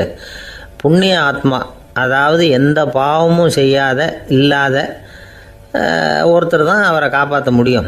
அப்படிப்பட்டவங்க யாராவது வெள்ளத்தில் குதிச்சு என்னுடைய கணவரை காப்பாற்றுங்கோ அப்படின்னு நீ சத்தம் போடு, கூச்சல் போடு, என்ன நடக்குதுன்னு பார்க்கலாம் அப்படின்னார் கடவுள். சரின்னு சொல்லி 2 பேருமா சாதாரண பக்தர்கள் மாதிரி கங்கை கரைக்கு சேர்ந்தாங்க. அவர் இறங்கி குளித்தார். திட்டம் போட்டது மாதிரியே சுழலில் மாட்டிக்கிட்டது மாதிரி கத்துனார். கரையில் இருந்த அந்த அம்மா, ஐயோ என் கணவரை காப்பாற்றுங்களேன், யாராவது காப்பாற்றுங்களேன்னு கத்துனாங்க. பல பேர் ஓடி வந்தாங்க. உடனே இவங்க, பாவம் இல்லாத புண்ணிய ஆத்மா ஒருத்தரால் தான் என்னுடைய கணவர் காப்பாற்றப்படணுங்கிறது விதி, அப்படி ஒரு சாபம் இருக்குது, அதனால் புண்ணிய ஆத்மா யாராவது அவர்கிட்ட போய் அவர் முடியை பிடிச்சி தூக்கினா அவரை காப்பாற்றி விடலாம் அப்படின்னாங்க. இவங்க இப்படி சொன்னதும் எல்லாரும் திகைச்சு போய் நின்றுட்டாங்க. ஒவ்வொருத்தருக்கும் அவங்க செஞ்ச பாவம்லாம் ஒவ்வொன்றா ஞாபகத்துக்கு வர ஆரம்பிச்சுட்டுது. சரி, இதுக்கு நாம் லாயக்கு இல்லை அப்படின்னு சொல்லி ஒதுங்கி போக ஆரம்பிச்சிட்டாங்க எல்லாம். இந்த சமயத்தில் யாரோ ஒருத்தர் வேகமாக ஓடி வந்தார். ஆற்றுல குதிச்சார். அவர்கிட்ட போனார், முடியை பிடிச்சார், தூக்கினார், அவரை காப்பாற்றி கரைக்கு கொண்டுட்டு வந்துட்டார். அப்படி காப்பாற்றின அந்த ஆளை இவங்க 2 பேரும் தனியாக கூப்பிட்டுக்கிட்டு ஒரு மண்டபத்துக்கு வந்துட்டாங்க. வந்து விசாரிக்கிறாங்க. நீ யாரப்பா அப்படின்னு கேட்குறாங்க. ஏதும் தெரியாத மாதிரி. நான் இந்த ஊர் அன்ன சத்திரத்தில் வேலை செய்கிற ஒரு சமையல்காரன் அப்படிங்கிறார். நீ வந்து கங்கையில் குளிக்கிறது உண்டான்னு கேட்டிருக்காங்க. நான் இந்த ஊர்லேயே தான் இருக்கிறேன், இருந்தாலும் தினமும் கங்கையில் குளிக்கிறது இல்லை, எப்பாவது ஒரு நாள் அங்கே குளிப்பேன் அப்படின்னார். கங்கையில் மூழ்கி எழுந்திரிச்சா பாவம்லாம் தொலையும்னு சொல்கிறாங்க. அப்படி இருக்கிறப்போ அங்கே இன்றைக்கி கங்கையில் குளிச்சுக்கிட்டு இருக்கிறவங்கெல்லாம் தங்களை வந்து புண்ணிய ஆத்மாவா நினைக்கல. கங்கையில் குளிக்காத நீ உன்னை வந்து புண்ணிய ஆத்மாவா நினச்சி என்னை காப்பாற்ற வந்திருக்கிற, அது எப்படி அப்படின்னு கேட்டார். அதுக்கு அந்த ஆள் சொல்கிறான், கங்கையில் குதித்ததுக்கு அப்புறம் தானே உங்களை காப்பாற்ற போகிறோம். அப்படி குதிக்கும் பொழுது என்னுடைய பாவம்லாம் போயிருக்கும்ல, நான் புண்ணிய ஆத்மாவாக ஆயிருப்பேனே, அதனால தான் துணிஞ்சு வந்து உங்களை காப்பாற்றினேன் அப்படின்னா. கடவுளும் தேவியும் அவனுக்கு வந்து காட்சி கொடுத்தாங்களாம். இப்படி ஒரு கதை உண்டு. அதாவது கங்கையில் குளிச்சுக்கிட்டு இருக்கிறவங்களுக்கே தங்களுடைய பாவம் போகுங்கிற நம்பிக்கை பரிபூர்ணமாக இல்லை. குளிக்காத ஒருத்தனுக்கு அந்த நம்பிக்கை இருந்தது. அதனால் அவனால் கடவுளை பார்க்க முடிஞ்சது. கடவுளை வந்து நாமளும் பார்க்க முடியுமா முடியாதா அப்படிங்கிற குழப்பம்லாம் நமக்கு வேண்டியதில்லை. நம்பிக்கையோடு வாழணுங்கிற உண்மையை மட்டும் இந்த கதையிலேருந்து புரிஞ்சுக்கிட்டால் போதும். ஏன்னா இந்த கதையை கேட்டுட்டு ஒரு நண்பன் குதர்க்கமாக ஒரு கேள்வி கேட்டான். ஏன் சார் கங்கையில் குளித்தா பாவம் போயிடும்னு சொல்கிறீங்களே, நான் எனக்கு வேண்டாத ஒருத்தனை அழைச்சிட்டு போய் கங்கையிலேயே தள்ளி விட்டுட்டு அதுக்கப்புறம் அங்கேயே முழுக்க போட்டுட்டு நான் செஞ்ச பாவத்தை வந்து அதுலேயே கழுவி விட்டுட்டு மறுபடியும் உங்ககிட்ட வந்துடுறேன்னு வச்சுக்கோங்க, நீங்கள் என்னை வந்து புண்ணிய ஆத்மான்னு ஏற்றுக்குவீங்களா அப்படிங்கிறான். ஆள் கொஞ்சம் அசந்தான் நம்மளே அங்கே அழைச்சிட்டு போனாலும் போயிடுவான். ஜெருசலேம் அங்கே உள்ள ஒரு தேவாலயம். அதில் உள்ள பலிபீடத்தின் முன்னாடி ஒரு பெட்டி உண்டு. அது காணிக்கை பெட்டி. ஆலயத்துக்கு வர்றவங்க பிரார்த்தனை பண்ணிவிட்டு திரும்பி போகிற சமயத்தில் அந்த பெட்டியில் காணிக்கை போடுவாங்க. அவங்களால எவ்வளவு முடியுமோ அவ்வளவு போடுறது வழக்கம். அவங்கவுங்க வசதிக்கு தகுந்த மாதிரி போடுவாங்க. வசதி உள்ளவங்களாக இருந்தாலும் சரி, வசதியே இல்லாத வறியவர்களாக இருந்தாலும் சரி, ஆலய காணிக்கை பெட்டியில் காசு போடுறது அவங்களுக்கு ரொம்ப பெருமையான ஒரு செயல். ஒரு சமயம் இயேசு தம்முடைய சீடர்களோடு அந்த ஆலயத்துக்கு வரார். அங்கே உட்காந்து ரொம்ப நேரம் வழிபாடு பண்ணிகிட்டு இருக்கிறார். சீடர்களும் அந்த ஜபத்தில் கலந்துக்கிட்டாங்க. வழிபாடு முடிஞ்சுது. இயேசு உட்காந்துருக்கிறார்.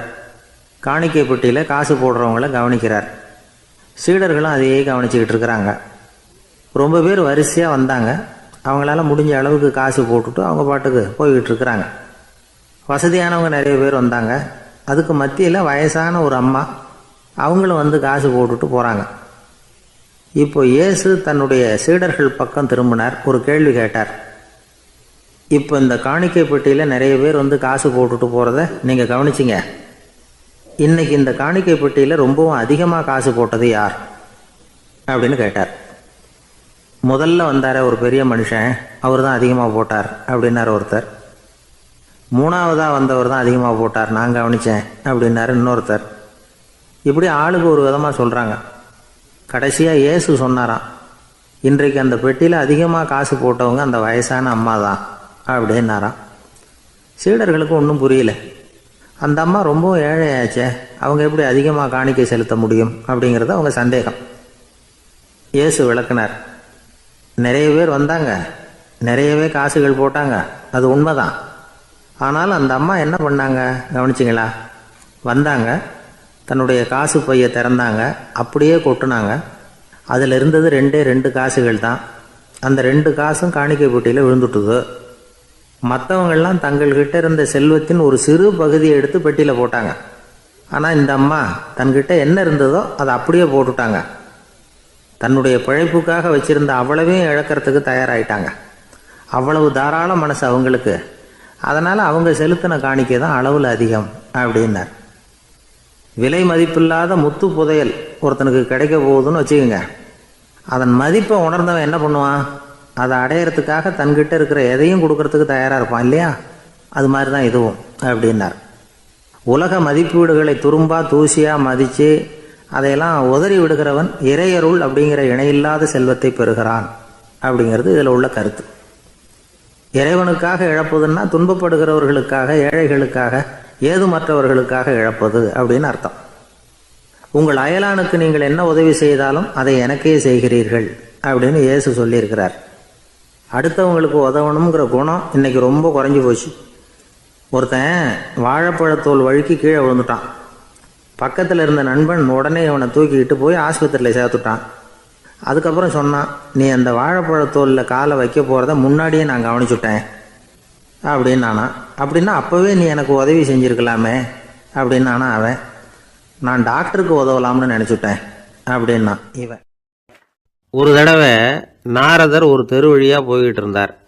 வழியில் ஒருத்தர் வேத சாஸ்திரம்லாம் படிச்சுக்கிட்டு உட்காந்துருந்தார். அவர் நாரதரை பார்த்து எங்கே போயிட்டு இருக்கிறீங்கன்னு கேட்டார். கடவுளை பார்த்துட்டு வரலாம்னு போயிட்டு இருக்கிறேன் அப்படின்னார் நாரதர். அப்படின்னா அவர்கிட்ட எனக்கு எப்போ முக்தி கிடைக்கும்னு கேட்டுட்டு வாங்களேன் அப்படின்னார் இவர். சரி கேட்டு வரேன் அப்படின்னு சொல்லிவிட்டு நாரதர் நடந்தார். கொஞ்சம் தூரத்தில் ஒரு மரத்தடியில் ஒரு தொழிலாளி செருப்பு தைச்சிக்கிட்டு உட்காந்துருந்தார். அந்த ஆளும் அதே மாதிரி கேட்டுக்கிட்டார். எனக்கு எப்போ முக்தி கிடைக்கும்னு கடவுள்கிட்ட கேட்டுக்கிட்டு வாங்களேன்னார். அவர்கிட்டையும் சரின்னு சொல்லிவிட்டு நாரதர் நேராக வைகுண்டத்துக்கு வந்து சேர்ந்தார். கடவுளை பார்த்தார். இவங்க 2 பேரும் சொல்லி அனுப்பின விஷயத்தை பற்றி கேட்டார். அதுக்கு கடவுள் சொன்னார், அந்த செருப்பு தைக்கிற தொழிலாளி உடல் நீத்ததும் உடனே என்னை வந்து அடைவான். ஆனால் அந்த சாஸ்திரம் படித்த ஆள் இப்போதைக்கு என்கிட்ட வந்து சேர மாட்டான். அவன் இன்னமும் பல பிறவிகள் எடுத்து அங்கேயே இருக்க வேண்டியிருக்குது. எப்போ இங்கே வந்து சேருவான்னு எனக்கே தெரியாது அப்படின்னார். நாரதருக்கு இதோட ரகசியம் என்னங்கிறது புரியல. எனக்கு ஒன்றும் புரியலையேன்னாரான் கடவுள்கிட்ட. சீக்கிரம் புரிஞ்சுக்குவேன், நீ திரும்பி போகிறப்போ நான் இங்கே வைகுண்டத்தில் என்ன செஞ்சுக்கிட்டு இருக்கேன்னு கேட்டால் ஒரு ஊசியின் துவாரத்தில் ஒரு யானையை கோத்துக்கிட்டு இருக்கிறேன்னு அவங்கக்கிட்ட சொல்லு அப்படின்னார் கடவுள் சிரிச்சுக்கிட்டே. நாரதர் பூமிக்கு திரும்பினார். கடவுளை பார்த்தீங்களா எப்படி இருக்கார் அப்படின்னு விசாரித்தார் வேத சாஸ்திரம் படித்தவர். ஓ பகவானா, அவர் யானையை ஊசியின் காதில் நுழைச்சிக்கிட்டு இருக்கிறார் பார்த்தேன்னார் நாரதர். ஊசி காதில் யானையா? அது எப்படி முடியும்? நீங்கள் சொல்கிறத நான் நம்ப மாட்டேன்னு விட்டார் அவர். சரி, இந்த ஆளுக்கு இறைவன் பேரில் நம்பிக்கை இல்லை அப்படிங்கிறத நாரதர் புரிஞ்சுக்கிட்டார். அடுத்தபடியாக அந்த தொழிலாளி இருந்த இடத்துக்கு போனார். இறைவனை பார்த்தீங்களான்னு கேட்டார் அவர். பார்த்தேன், ஒரு ஊசி துவாரத்தில் யானையை கோத்துக்கிட்டு இருந்தார் அப்படின்னு சொல்லிவிட்டு நாரதர் அந்த ஆள் முகத்தை கவனித்தார். அந்த தொழிலாளி இதை கேட்டுட்டு கொஞ்சம் கூட ஆச்சரியப்படலை. அவரால் முடியாத காரியம் கூட உண்டானார். என்ன இப்படி சொல்கிற? ஊசியின் துவாரத்தில் யானையை கோக்க முடியும்னு நீ நம்புறியா அப்படின்னு கேட்டார் நாரதர். நிச்சயமாக நம்புகிறேன்னார் அவர். அது எப்படி அப்படின்னு கேட்டார் இவர். இதோ பாருங்க, நான் இந்த ஆலமரத்தடியில் தான் தினமும் உட்காந்துருக்கிறேன். தினமும் இந்த மரத்திலிருந்து எவ்வளவோ பழம் கீழே விழுது. இந்த பழத்தில் இருக்கிற ஒவ்வொரு விதையிலேயும் உள்ள ஒரு ஆலமரம் இருக்குது. ஒரு சின்ன விதைக்குள்ள ஒரு பெரிய ஆலமரம் இருக்க முடியுங்கிறப்ப ஊசி துவாரத்தில் கடவுள் யானையை நுழைய வச்சாருங்கிறத ஒத்துக்கிறதுல என்ன கஷ்டம் இருக்குது அப்படின்னு ரொம்ப சர்வசாதாரணமாக பதில் சொன்னாராம் அந்த தொழிலாளி. நாரதர் யோசனை பண்ணார். இந்த தொழிலாளி வேத சாஸ்திரங்களையெல்லாம் படிக்கலைன்னா கூட அறிவுபூர்வமாக சிந்திச்சு இறைவனை நம்புகிறான். அதனால தான் கடவுள் இந்த ஆளுக்கு சீக்கிரம் முக்தி கிடைக்கும்னு சொன்னார் அப்படிங்கிறத புரிஞ்சுக்கிட்டாராம். இந்த கதையில் வர்ற கடவுள், நாரதர், வைகுண்டம் இதெல்லாம் ஒரு பக்கம் இருக்கட்டும், ஒரு சின்ன விதைக்குள்ள ஒரு பெரிய ஆலமரம் தூங்கிக்கிட்டு இருக்கு அப்படிங்கிற உண்மை, அந்தரத்தில் 1000 கிரகங்கள் சுற்றிக்கிட்டு இருக்குங்கிற உண்மை, இதெல்லாம் நாம் பார்த்துக்கிட்டு தானே இருக்கிறோம். இந்த உண்மைகள் அதிசயமாக நமக்கு தெரியறதுனால அதை நம்பாமல் இருந்துட முடியாது. இயற்கையை பரிபூர்ணமாக நம்புங்கள், அந்த நம்பிக்கையே நம்ம வாழ்க்கைக்கு ஆதாரம் அப்படிங்கிறத விளக்கறதுக்காக தான் இந்த கதை. இந்த காலத்தில் நம்ம பிள்ளைங்களுக்கெல்லாம் இது மாதிரி நம்பிக்கை அதிகமாகவே இருக்குது. ஒரு நாள் ஒரு சின்ன பையன்கிட்ட கேட்டேன், ஏன்பா கடவுள் ஒரு பானைக்குள்ளே ஒரு யானையை நுழைய வச்சுட்டாருன்னு சொன்னால் அதை நீ நம்புவியா அப்படின்னு கேட்டோம். நம்புவேன் சார், அது ஒன்றும் பெரிய அதிசயம் இல்லைன்னா. எப்படிறான்னு கேட்டோம். எப்படின்னா அந்த பானை அந்த யானையை விட பெருசாக இருந்திருக்கும், அவ்வளவுதான் அப்படின்னு சொல்கிறான். இயேசுநாதர்கிட்ட ஒருத்தர் கேட்டாராம், இயேசுவே என்னை எவ்வளவு நேசிக்கிறீர்கள் அப்படின்னு. அவர் தன்னுடைய 2 கைகளையும் அகல விரித்து இவ்வளவு என்று சொல்லி சிலுவையில் உயிர் நீத்தார் அப்படின்னு சொல்லுவாங்க. அதாவது அந்த நேசிப்புக்கு எல்லை கிடையாது, அதே போல மன்னிப்புக்கும் எல்லை கிடையாது. இது இயேசுநாதர் சொல்லி கொடுத்த ஒரு பாடம். இயேசுனுடைய சீடர்களில் ஒருத்தன் பீட்டர், அவன் ஒரு நாள் இயேசுநாதர்கிட்ட கேட்டிருக்கான், இயேசுவே நான் என்னுடைய தம்பி கிட்ட அடிக்கடி சண்டை போட்டுக்கிட்டு இருக்கிறேன், என்னுடைய சகோதரன் கூட, அவனை நான் எத்தனை தடவை மன்னிக்கிறது? ஏற்கனவே 7 தடவை அவனை மன்னிச்சுட்டேன் அப்படின்னு சொல்லியிருக்கிறான். அப்போது இயேசு சொன்னாராம், மன்னிக்கிறதுக்கு எத்தனை தடவைங்கிற கணக்கெல்லாம் கிடையாது. எத்தனை தடவை உன்னுடைய சகோதரன் உன்னை கோபப்படுத்துகிறானோ அத்தனை தடவை நீ மன்னிக்கிறதுக்கும் தயாராக இருக்கணும், அதுதான் அப்படின்னு சொன்னாராம். அப்போ இவனுக்கு ஒன்றும் புரியல, இது என்ன அவன் தப்பு பண்ணிக்கிட்டே இருப்பான், நாம் மன்னிச்சுக்கிட்டே இருக்கிறதா அப்படிங்கிறது மாதிரி குழப்பமாக இருந்திருக்கிறான். அப்போது இயேசுநாதர் தன்னுடைய சீடன் பீட்டர்கிட்ட ஒரு கதை சொன்னாராம். அந்த கதை இன்றைக்கு நாம் எல்லாரும் சிந்தித்து பார்க்க வேண்டிய ஒரு கதை. அதாவது மன்னிப்பை விரும்புகிறவர்கள் மன்னிக்கவும் தயாராக இருக்க வேண்டும் அப்படிங்கிறது தான் அந்த கதையினுடைய தத்துவம். அந்த இயேசுநாதர் சொன்ன கதை என்னன்னா, ஒரு மன்னர் இருந்தார். அவர் ஒரு நாள் அரண்மனையில் உட்காந்து கணக்கு வழக்குகள்லாம் பார்த்துக்கிட்டு இருந்தார். நம்ம அரண்மனையிலேருந்து யார் யார் அரசாங்க கடன் வாங்கியிருக்கிறாங்க, யார் யார் திருப்பி செலுத்தியிருக்கிறாங்க அப்படிங்கிற விவரத்தையெல்லாம் பார்த்துக்கிட்டு இருந்தார். அப்போ தான் புரிஞ்சுது, அந்த அரண்மனையில் வேலை செய்கிற ஒருத்தனே அரசாங்க கடன் வாங்கியிருக்கிறான். எவ்வளவு? 10,000 பொற்காசுகள் வாங்கியிருக்கான் கடன். இந்த 10,000 பொற்காசுகளை திருப்பி செலுத்தலை அரசாங்கத்துக்கு. இது மன்னர் கவனத்துக்கு வந்தது. உடனே நம்ம அரண்மனையில் இருக்கிறவனே அரசு கடன் வாங்கி திருப்பி செலுத்தாமல் இருக்கான், அவனை கூப்பிட்டு வாங்கன்னு சொல்லி கூப்பிட்டுட்டு வந்தாங்களாம். விசாரிச்சிருக்கிறாங்க, என்னப்பா நீ எவ்வளோ ஒன்று? ஆமாங்க 10,000 பொற்காசுகள் வாங்கியிருக்கிறேன், இன்னும் திருப்பி கட்டலைன்றிருக்கான். உடனே அவர் மன்னர் சொல்லியிருக்கிறார், நம்ம சட்டத்திட்டப்படி நீ உடனே பணத்தை திருப்பி கட்டிடு. அப்படி உன்னால் கட்ட முடியலன்னா உன்னுடைய வீடு வாசல் சொத்து சுகம் எல்லாத்தையும் விற்று அந்த பணத்தை அரசு கருவூலத்தில் சேர்த்துக்கிறதுக்கு நானே ஏற்பாடு பண்ணிடுறேன் அப்படின்னு அந்த மன்னர் சொன்னாராம். இவன் அப்படியே அதிர்ச்சி ஆகிட்டான், அப்படியே பொத்துன்னு காலில் விழுந்தானா. மன்னா என்னை மன்னிச்சுங்க, என்னால் முடியல, எனக்கு மன்னிப்பு கொடுங்க அப்படின்ட்டுருக்கான். உடனே அவர் எழுந்திரிச்சு, சரி நீ மன்னிப்பு கேட்டுவிட்டேன், அதனால் உன்னை மன்னிக்கிறேன், நீ பணம் கட்ட வேண்டாம் அப்படின்னு சொல்லி அந்த மன்னர் அவனை விட்டுட்டாராம். பணத்தையும் தள்ளுபடி போட்டார், நீ திருப்பி கட்ட வேண்டான்னு. இவனுக்கு ரொம்ப மகிழ்ச்சி, அதனால் ரொம்ப உல்லாசமாக வந்துகிட்டு இருக்கிறான். தெருவில் வந்துக்கிட்டு இருக்கிறப்ப இவங்கிட்ட கடன் வாங்கின ஒருத்தன் எதுக்கு வந்துக்கிட்டு இருக்கான். அவன் இவங்கிட்ட ஒரு 100 பொற்காசுகள் கடன் வாங்கியிருக்கான். அவன் வந்தான், இவன் போய் அவன் சாட்டையை பிடிச்சிக்கிட்டான், நீ எப்படா என் கடனை திருப்பி கொடுக்க போகிறேன்னு. அவன் இப்போ முடியல, கொஞ்சம் பொறுத்துக்கா, அப்புறம் தரேன் இருக்கான். அதெல்லாம் முடியாது, நீ கொடுத்து தான் ஆகணும் அப்படின்னு இவன் புடிவமாக சொல்கிறான். இப்போ நிலைமையை பாருங்கள், இவன் ஏற்கனவே 10,000 பொற்காசுகள் அரசாங்கத்தில் கடன் வாங்கினா அதுக்கு மன்னிச்சு விட்டுட்டார் இவனை. ஆனால் இவன் இன்னொருத்தனை மன்னிக்கிறதுக்கு தயாராக இல்லை. இவங்கிட்ட கடன் வாங்கின இன்னொருத்தன் 10 பொற்காசுகள், அவனை மன்னிக்க தயாராக இல்லை. அவனை கொண்டு போய் நீதிமன்றத்தில் கொண்டு போய் நிறுத்தி தண்டனை வாங்கி கொடுத்துட்டான். நீதிபதி என்ன சொன்னார், அந்த இவன் வாங்கின பொற்காசுகளை திருப்பி கட்டுற வரைக்கும் ஜெயிலில் இருக்கணுங்கிறது தீர்ப்பு. ஆனால் உடனே அரசர் காதில் விழுந்தது. சொல்லிட்டாங்க, உங்ககிட்ட மன்னிப்பு வாங்கிட்டு போனானே ஒருத்தன், அவன் இன்னொருத்தனை மன்னிக்கிறதுக்கு தயாராக இல்லை, அவனை கொண்டு போய் ஜெயிலில் அடைச்சிட்டான் அப்படின்னு. உடனே மன்னர் பார்த்தார், இவனை மறுபடியும் கூப்பிட்டு வர சொன்னார். தபாரப்பா, நான் உன்னை மன்னிச்சு விட்டேன், ஆனால் நீ இன்னொருத்தனை மன்னிக்கிறதுக்கு தயாராக இல்லை, அதனால் என்னுடைய தீர்ப்பையும் மாத்துறேன், நீயும் அரசு கடன் தீர்ற வரைக்கும் ஜெயிலில் தான் இருக்கணும் அப்படின்னு சொல்லி ஜெயிலுக்கு அனுப்பிச்சிட்டாராம்.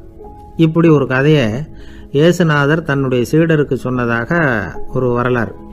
அது என்ன, அதிலேருந்து நாம் புரிந்து கொள்ள வேண்டியதுன்னா, நாம் மன்னிக்கப்படணும்னு நாம் விரும்புகிறோம்னா நாம் இன்னொருத்தரை மன்னிக்கிறதுக்கு தயாராக இருக்கணும். அதனால் நாம் இன்னொருத்தரை யாரையும் மன்னிக்க மாட்டோம், ஆனால் என்ன இன்னொருத்தர் மன்னிக்கணும் அப்படிங்கிறது மாதிரி செய்யக்கூடாதுன்னு சொல்லுவாங்க.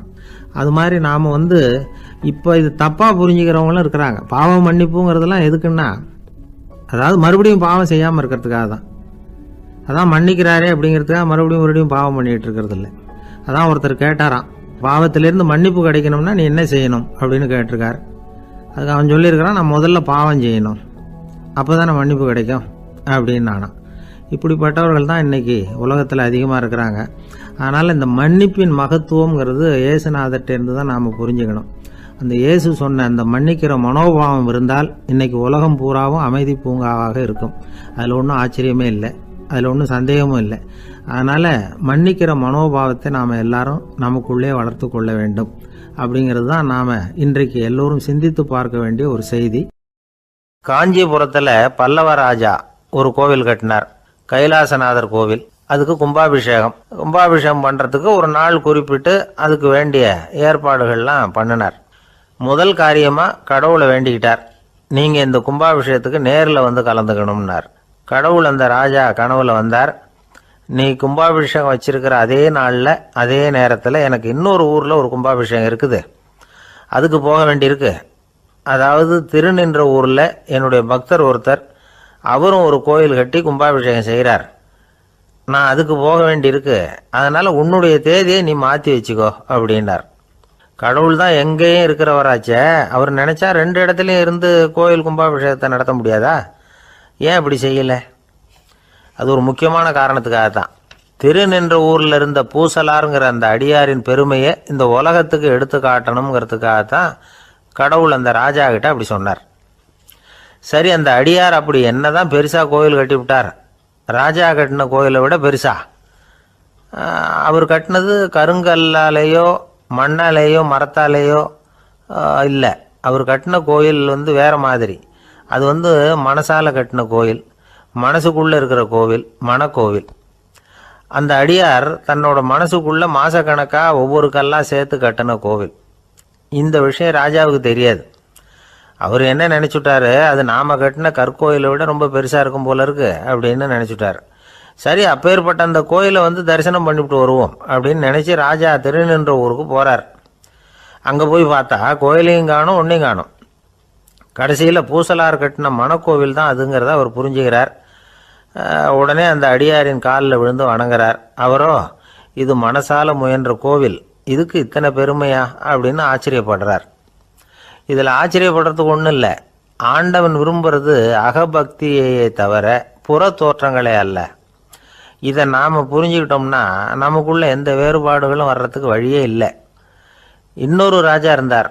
அவர் ஆண்டவனுக்கு படைக்கிறதுக்காக ஒரு தார் நல்ல செவ்வாழைப்பழமாக எடுத்துக்கிட்டு போகணும்னு நினச்சார். அதனால் நாளே அதை வாங்கிட்டு வர சொன்னார் வேலைக்காரங்கிட்ட. வேலைக்காரன் போனால் கடத்தெருவில் ஒரு தார் பழம் வாங்கினா. வர்ற வழியில் அவன் குடிசை. அப்படியே எட்டி பார்த்துட்டு போவோமேன்னு நினச்சான். போனான். அங்கே இவனோட குழந்தை பாவம் பசியால் கத்திக்கிட்டு இருக்கு. இவன் பார்த்தான், இவ்வளவு பெரிய தாரில் ஒரு 2 பழம் எடுத்தா தெரியவா போகுது அப்படின்னு நினச்சி ஒரு 2 பழத்தை பிச்சு அந்த குழந்தைகிட்ட கொடுத்தான். அதை வாங்கி வயிறார சாப்பிட்டுது. பசி அடங்குச்சு, விளையாட போட்டுது. இவன் அதுக்கப்புறம் வாழைப்பழத்தை எடுத்துக்கிட்டு அரண்மனைக்கு வந்தான். 2 பழம் பிச்சிருக்கிறது ராஜாவுக்கு தெரிஞ்சு போச்சு. இவன் உண்மையை சொல்லிவிட்டான். உடனே ராஜா, கடவுளுக்கு படைக்க வேண்டிய பொருளை குழந்தை எச்சில் பண்ண விட்டுருக்கியே அப்படின்னு சொல்லி அவனை கட்டி வச்சு சாட்டையால் அடித்தார். பாவம். மறுநாள் பழத்தை கோயிலுக்கு எடுத்துகிட்டு போனார். கடவுள் முன்னாடி வச்சார். கடவுள் கண்ணை திறந்து பார்த்தார். பழம்லாம் அழுகி இருக்குது. என்ன இது அழுகி போன பழம் அப்படின்னார். ராஜா முழிச்சார். நல்லா தானே இருந்தது அப்படின்னு நினச்சார். அப்போ கடவுள் அந்த ராஜா கிட்ட சொன்னாராம், இதை பார்ப்பா, இந்த தாரில் 2 பழம் தான் நல்ல பழம். அந்த 2 பழங்களையும் நேற்றுக்கே நான் சாப்பிட்டுட்டேன் அப்படின்னாராம். அப்போ தான் ராஜாவுக்கு புரிஞ்சுது, ஏழை குழந்தையின் பசியை தீர்க்கறதுக்காக உதவுன அந்த 2 பழம்தான் இறைவன் சாப்பிட்ட பழம்னு. இறைவன் இருக்கிற இடம் எது? இதுதான். என்னுடைய நீண்டகால நண்பர் ஒருத்தர் வருஷம் தவறாமல் திருநள்ளாறு அப்படிங்கிற திருத்தலத்துக்கு போயிட்டு வர்றது வழக்கம்.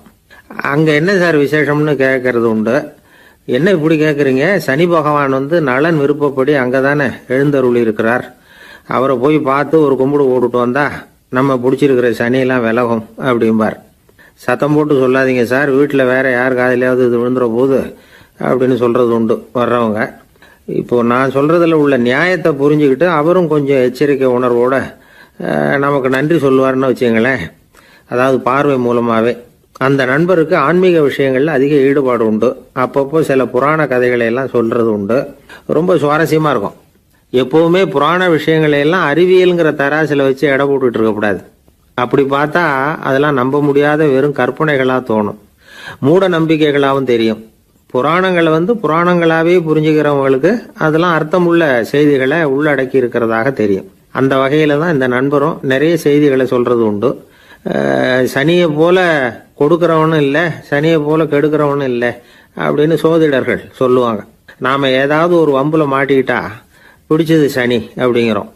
ராவணன் எப்பேற்பட்ட வீரன், அவனே சனி பார்வைப்பட்டது தானே சங்கடப்பட ஆரம்பித்தான் அப்படின்னார் நண்பர். அது எப்படிங்கன்னு கேட்டேன். அவர் சொல்ல ஆரம்பித்தார், இந்த ராவணன் இருக்கானே நவ கிரகங்களையும் பிடிச்சி கொண்டுட்டு தன்னுடைய சிம்மாசனத்தில் அப்படியே படிகளாக போட்டு வச்சுட்டானான். ஒவ்வொரு படியாக. பாவம், அந்த 9 தேவதைகளும் ஒவ்வொரு படியாக குப்புற கிடக்குறாங்க. நவக்கிரகம் நம்மளை ஆட்டி படைக்குதுன்னு நாம் சொல்லிட்டு இருக்கிறோம். ஆனால் அந்த நவக்கிரகங்களை ராவணன் எப்படி வச்சுருந்தான் பாருங்க. எல்லாரையும் சிம்மாசனத்துக்கு பக்கத்தில் படிப்படியாக போட்டு வச்சிருக்கிறான். காலை அது மேலே வச்சு தான் ஏறி போகணும். வேற வழி இல்லாமல் எல்லாரும் குப்புற விழுந்து கிடக்குறாங்க. ராவணன் ஒவ்வொரு தடவையும் இவங்க முதுகில் அடி வச்சு ஏறி தான் அந்த சிம்மாசனத்துக்கு போகிறது வழக்கம். இப்படி நடந்துக்கிட்டு இருக்கிறது நாரதர் கண்ணில் பட்டுட்டு தான். அவர் சும்மா இருப்பாரா? யோசனை பண்ணார் என்ன செய்யலாம் அப்படின்னு. ஒரு முடிவு பண்ணிட்டு நேராக ராவணன் கிட்ட போனாராம். ராவணா, நீ நவக்கிரகங்களை பிடிச்சி கொண்டாந்து உன்னுடைய சிம்மாசனத்துக்கு படிகளா போட்டு வச்சிருக்கிற, அது உன்னுடைய வீரத்தை காட்டுது. இருந்தாலும் ஒரு விஷயத்த நீ யோசிச்சு பார்க்கணும். ஒவ்வொரு தடவை நீ சிம்மாசனத்துக்கு போகும்பொழுதும் நவக்கிரகங்களின் முதுகல் அடி வச்சு நீ ஏறி போற, அது உனக்கு பெருமை கிடையாது. அவங்களுடைய மார்புல அடி வச்சு ஏறி போகணும், அதுதான் உனக்கு பெருமை அப்படின்னாராம். இவர் சொல்றதும் சரிதானே அப்படின்னு யோசிச்சிருக்கான் ராவணன். உடனே குப்புற கிடந்த நவக்கிரகங்களை திருப்பி மல்லாக்க போட்டான். அவங்க மார்புல அடி வச்சு மேலே ஏறி சிம்மாசனத்துக்கு போனானா. அப்படி போயிட்டு இருக்கும் பொழுது சனி பகவானின் பார்வை அவன் மேலே பட்டுதான். அவ்வளவுதான். என்னாச்சு தெரியுமா? சூர்பனகை தேடி வந்தா. சீதையோட அழகை பற்றி தன்னுடைய அண்ணங்கிட்ட சொல்ல ஆரம்பிச்சுட்டா. விவகாரம் ஆரம்பமாயிட்டது. அதுதான் சனியனுடைய வேலை அப்படின்னு சொல்லி இந்த கதையை சொல்லி முடிச்சார் என்னுடைய நண்பர். ஆக சனியின் பார்வை நம்ம பேல படாம பாத்துக்கிறது தான் நல்லதுங்கிறீங்க அப்படின்னு. ஆமா சார், இப்ப கூட நான் உங்க வீட்டுக்கு வந்திருக்கிறதே ஒருத்தருடைய பார்வை என் மேல படக்கூடாதுங்கிறதுக்காகத்தான் அப்படின்னார். யாருங்க அதுன்னு என்னுடைய மாமனார் சார். அவசரத்துக்கு அவர்கிட்ட கொஞ்சம் கடன் வாங்கிவிட்டேன். நம்ம மாப்பிள்ளை தானேன்னு சொல்லி அவர் விட்டு கொடுக்கறதுக்கு தயாரா இல்லை. இன்னைக்கு இப்போ அவர் எங்க வீட்டுக்கு வரக்கூடிய நேரம், அதுதான் அவர் பார்வையிலிருந்து படாம தப்பிக்கலாங்கிறதுக்காக இங்க வந்துட்டேன் அப்படின்னார். பார்வை படணும்னு இருந்தா பட்டுத்தான் தீரும் போல இருக்கு அப்படின்னா. என்ன சார் சொல்றீங்கன்னார் ஒன்றும் புரியாம. நீங்க இங்க தான் வருவீங்கன்னு அவருக்கு ஏற்கனவே தெரியும் போல இருக்கு.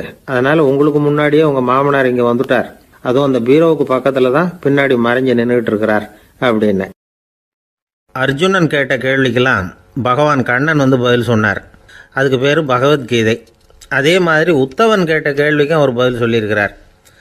அதுக்கு என்ன பேருனா உத்தவ கீதைன்னு பேர். அது சரி, உத்தவன்னா யார்? கண்ணனுக்கு சின்ன வயசுலேருந்தே தேர் ஓட்டிக்கிட்டு இருந்தவன் அவன் தான். குருஷேத்திர போர் முடிஞ்சது. அதர்மத்தை அழித்து தர்மத்தை நிலைநாட்டி தர்மனுக்கு முடிச்சு விட்டினார் கண்ணபிரான். அதுக்கப்புறம் துவாரகைக்கு திரும்பினார். தான் வந்த காரியம் முடிஞ்சது. அதனால் இளமையிலிருந்தே தனக்கு தேரோட்டியா இருந்து வந்த உத்தவனை கூப்பிட்டார். இந்த பாருப்பா, உனக்கு வேணுங்கிறத கேளுன்னார். அவன் தனக்குன்னு எதையும் கேட்கறதுக்கு ஆசைப்படலை. இருந்தாலும் கேள்வி கேட்குறதில் அவன் ரொம்ப கெட்டிக்காரன். அதனால் கேட்க ஆரம்பித்தான். பரந்தாமா, ராஜசூய யாகத்துக்கு தர்மனை கூப்பிட்டு தன்னுடைய அரண்மனையில் விருந்து வச்சான் துரியோதனன். அதுக்கப்புறம் சூதாட்டத்துக்கு கூப்பிட்டான். தர்மன் தோல்வி அடைகிற மாதிரி பண்ணிவிட்டான். நீங்கள் தான் முக்காலமும் உணர்ந்தவராச்சே, சூதாட்டத்தில் தர்மர் ஜெயிக்கிறது மாதிரி பண்ணியிருக்கக்கூடாதா? இந்த பகடக்காயை உருட்டுறப்போ நீங்கள் எதிர்பார்த்தது விழற மாதிரி பண்ணியிருக்கலாமே. சரி, அதுதான் இல்லை. வேடிக்கை பார்த்துக்கிட்டு இருந்த பீமன், அர்ஜுனன், நகுலன், சகாதேவன் இவங்களையும் பணையம் வச்சு ஆடுறப்போவாவது காப்பாற்றிருக்கலாம். அதையும் நீங்கள் செய்யலை. பாவம் அந்த அவல பொண்ணு, ஒன்றும் புரியாத ஒன்றும் தெரியாத அந்த உன்னுடைய சகோதரி திரௌபதி, அந்த பொண்ணை துச்சாதனன் இழுத்துக்கிட்டு துகில் உரிகிற கட்டத்தில் காப்பாற்றினியே.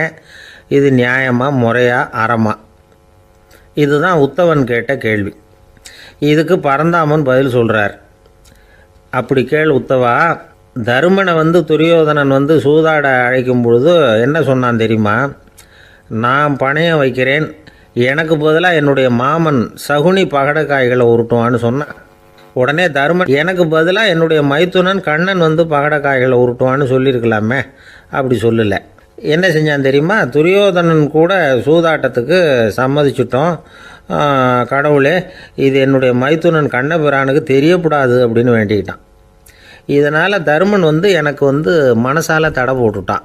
அதனால் அரண்மனைக்கு வெளியிலேயே என்னை கூப்பிடுவாங்கன்னு நான் காத்துக்கிட்டு இருந்தேன். பீமன், அர்ஜுனன், நகுலன், சகாதேவன், திரௌபதி இவங்களை பணையம் வச்சு ஆடுறப்போவாவது கூப்பிடுவாங்கன்னு பார்த்தேன். அப்பவும் அவங்க என்னை கூப்பிடல, நினைக்கல. திரௌபதியை துச்சாதனன் கூந்தலை பிடிச்சி இழுக்கிறான். அப்போ கூட அவள் தன்னுடைய உடல் பலத்தால் தடுக்கிறதுக்கு முயற்சி பண்ணாலே தவிர என்ன நினைக்கல. துரியோதனன் சபைக்கு இழுத்து செல்லப்பட்ட திரௌபதி அறநூல்களையும் அரச நீதிகளையும் சொல்லிக்கிட்டு இருந்தாலே தவிர என்ன நினச்சே பார்க்கல. துகில் உரிகிற கட்டத்தில் தான் ஹரி ஹரி கண்ணா பறந்தாமன்னு கூப்பிட்டா. அதனால தான் அப்போ போய் நான் காப்பாற்றினேன் அப்படின்னா பறந்தாமன். அப்படின்னா நீ அழைச்சாதான் போவியா, நீயா போக மாட்டியா அப்படின்னு கேட்குறான் உத்தவன். ஆமாம், நான் கூப்பிட்டா தான் போவேன். மனிதர்கள் செய்யக்கூடிய செயல்களையெல்லாம் அவங்கவுங்க போக்கிலேயே விட்டுட்டு வேடிக்கை பார்த்துக்கிட்டு இருப்பேன். நான் குறுக்கிட்டு ஒன்றுமே செய்ய மாட்டேன் அப்படின்னா பரந்தாமன். மனுஷன் தவறு பண்ணுனா திருத்த மாட்டியா? சும்மா பார்த்துக்கிட்டு தான் உட்காந்துருப்பியா அப்படின்னு கேட்குறான் உத்தவன். நான் மனுஷனுடைய உள்ளத்தில் இருக்கிறப்போ என் எதிரில் மனுஷன் தவறு பண்ண மாட்டான் அப்படின்னு ஆனா கண்ணன். அதாவது யார் நினைக்கிறாங்களோ அவங்க உள்ளத்துல எல்லாம் அவன் இருக்கிறான். அப்படி இருக்கிறப்போ தவறு செய்ய மனுஷன் அஞ்சுவான். இதுதான் உத்தவ கீதைங்கிறது. இந்த காலத்துலேயும் சில பேர் பகவான் மாதிரி அடுத்தவங்க கஷ்டப்படுறத வேடிக்கை பார்த்துக்கிட்டு இருக்கிறது உண்டு. அன்றைக்கி அப்படித்தான் நடுத்தெருவில் ஒரு திருடனை பிடிச்சி எல்லாரும் சேர்ந்து அடிச்சுக்கிட்டு இருக்கிறாங்க. ஒரு ஆள் மட்டும் தள்ளி நின்று அதை வேடிக்கை பார்த்துக்கிட்டு இருக்கான். பார்த்துக்கிட்டு சிரிச்சுக்கிட்டு இருக்கிறான். என்ன சார் இது பாவம், அந்த ஆளை போட்டு அப்படி அடிக்கிறாங்களே அப்படின்னோம். அடிக்கட்டும் சார், அவன் அடி வாங்க வேண்டிய ஆள் தான் அப்படின்னா அவன். ஏன் சார் அப்படி சொல்கிறீங்க அப்படின்னு கேட்டோம். பின்ன என்ன சார், நான் ஒருத்தர் பையில் இருந்த பர்ஸை எடுக்கிறதுக்கு முயற்சி பண்ணிக்கிட்டு இருந்தேன்.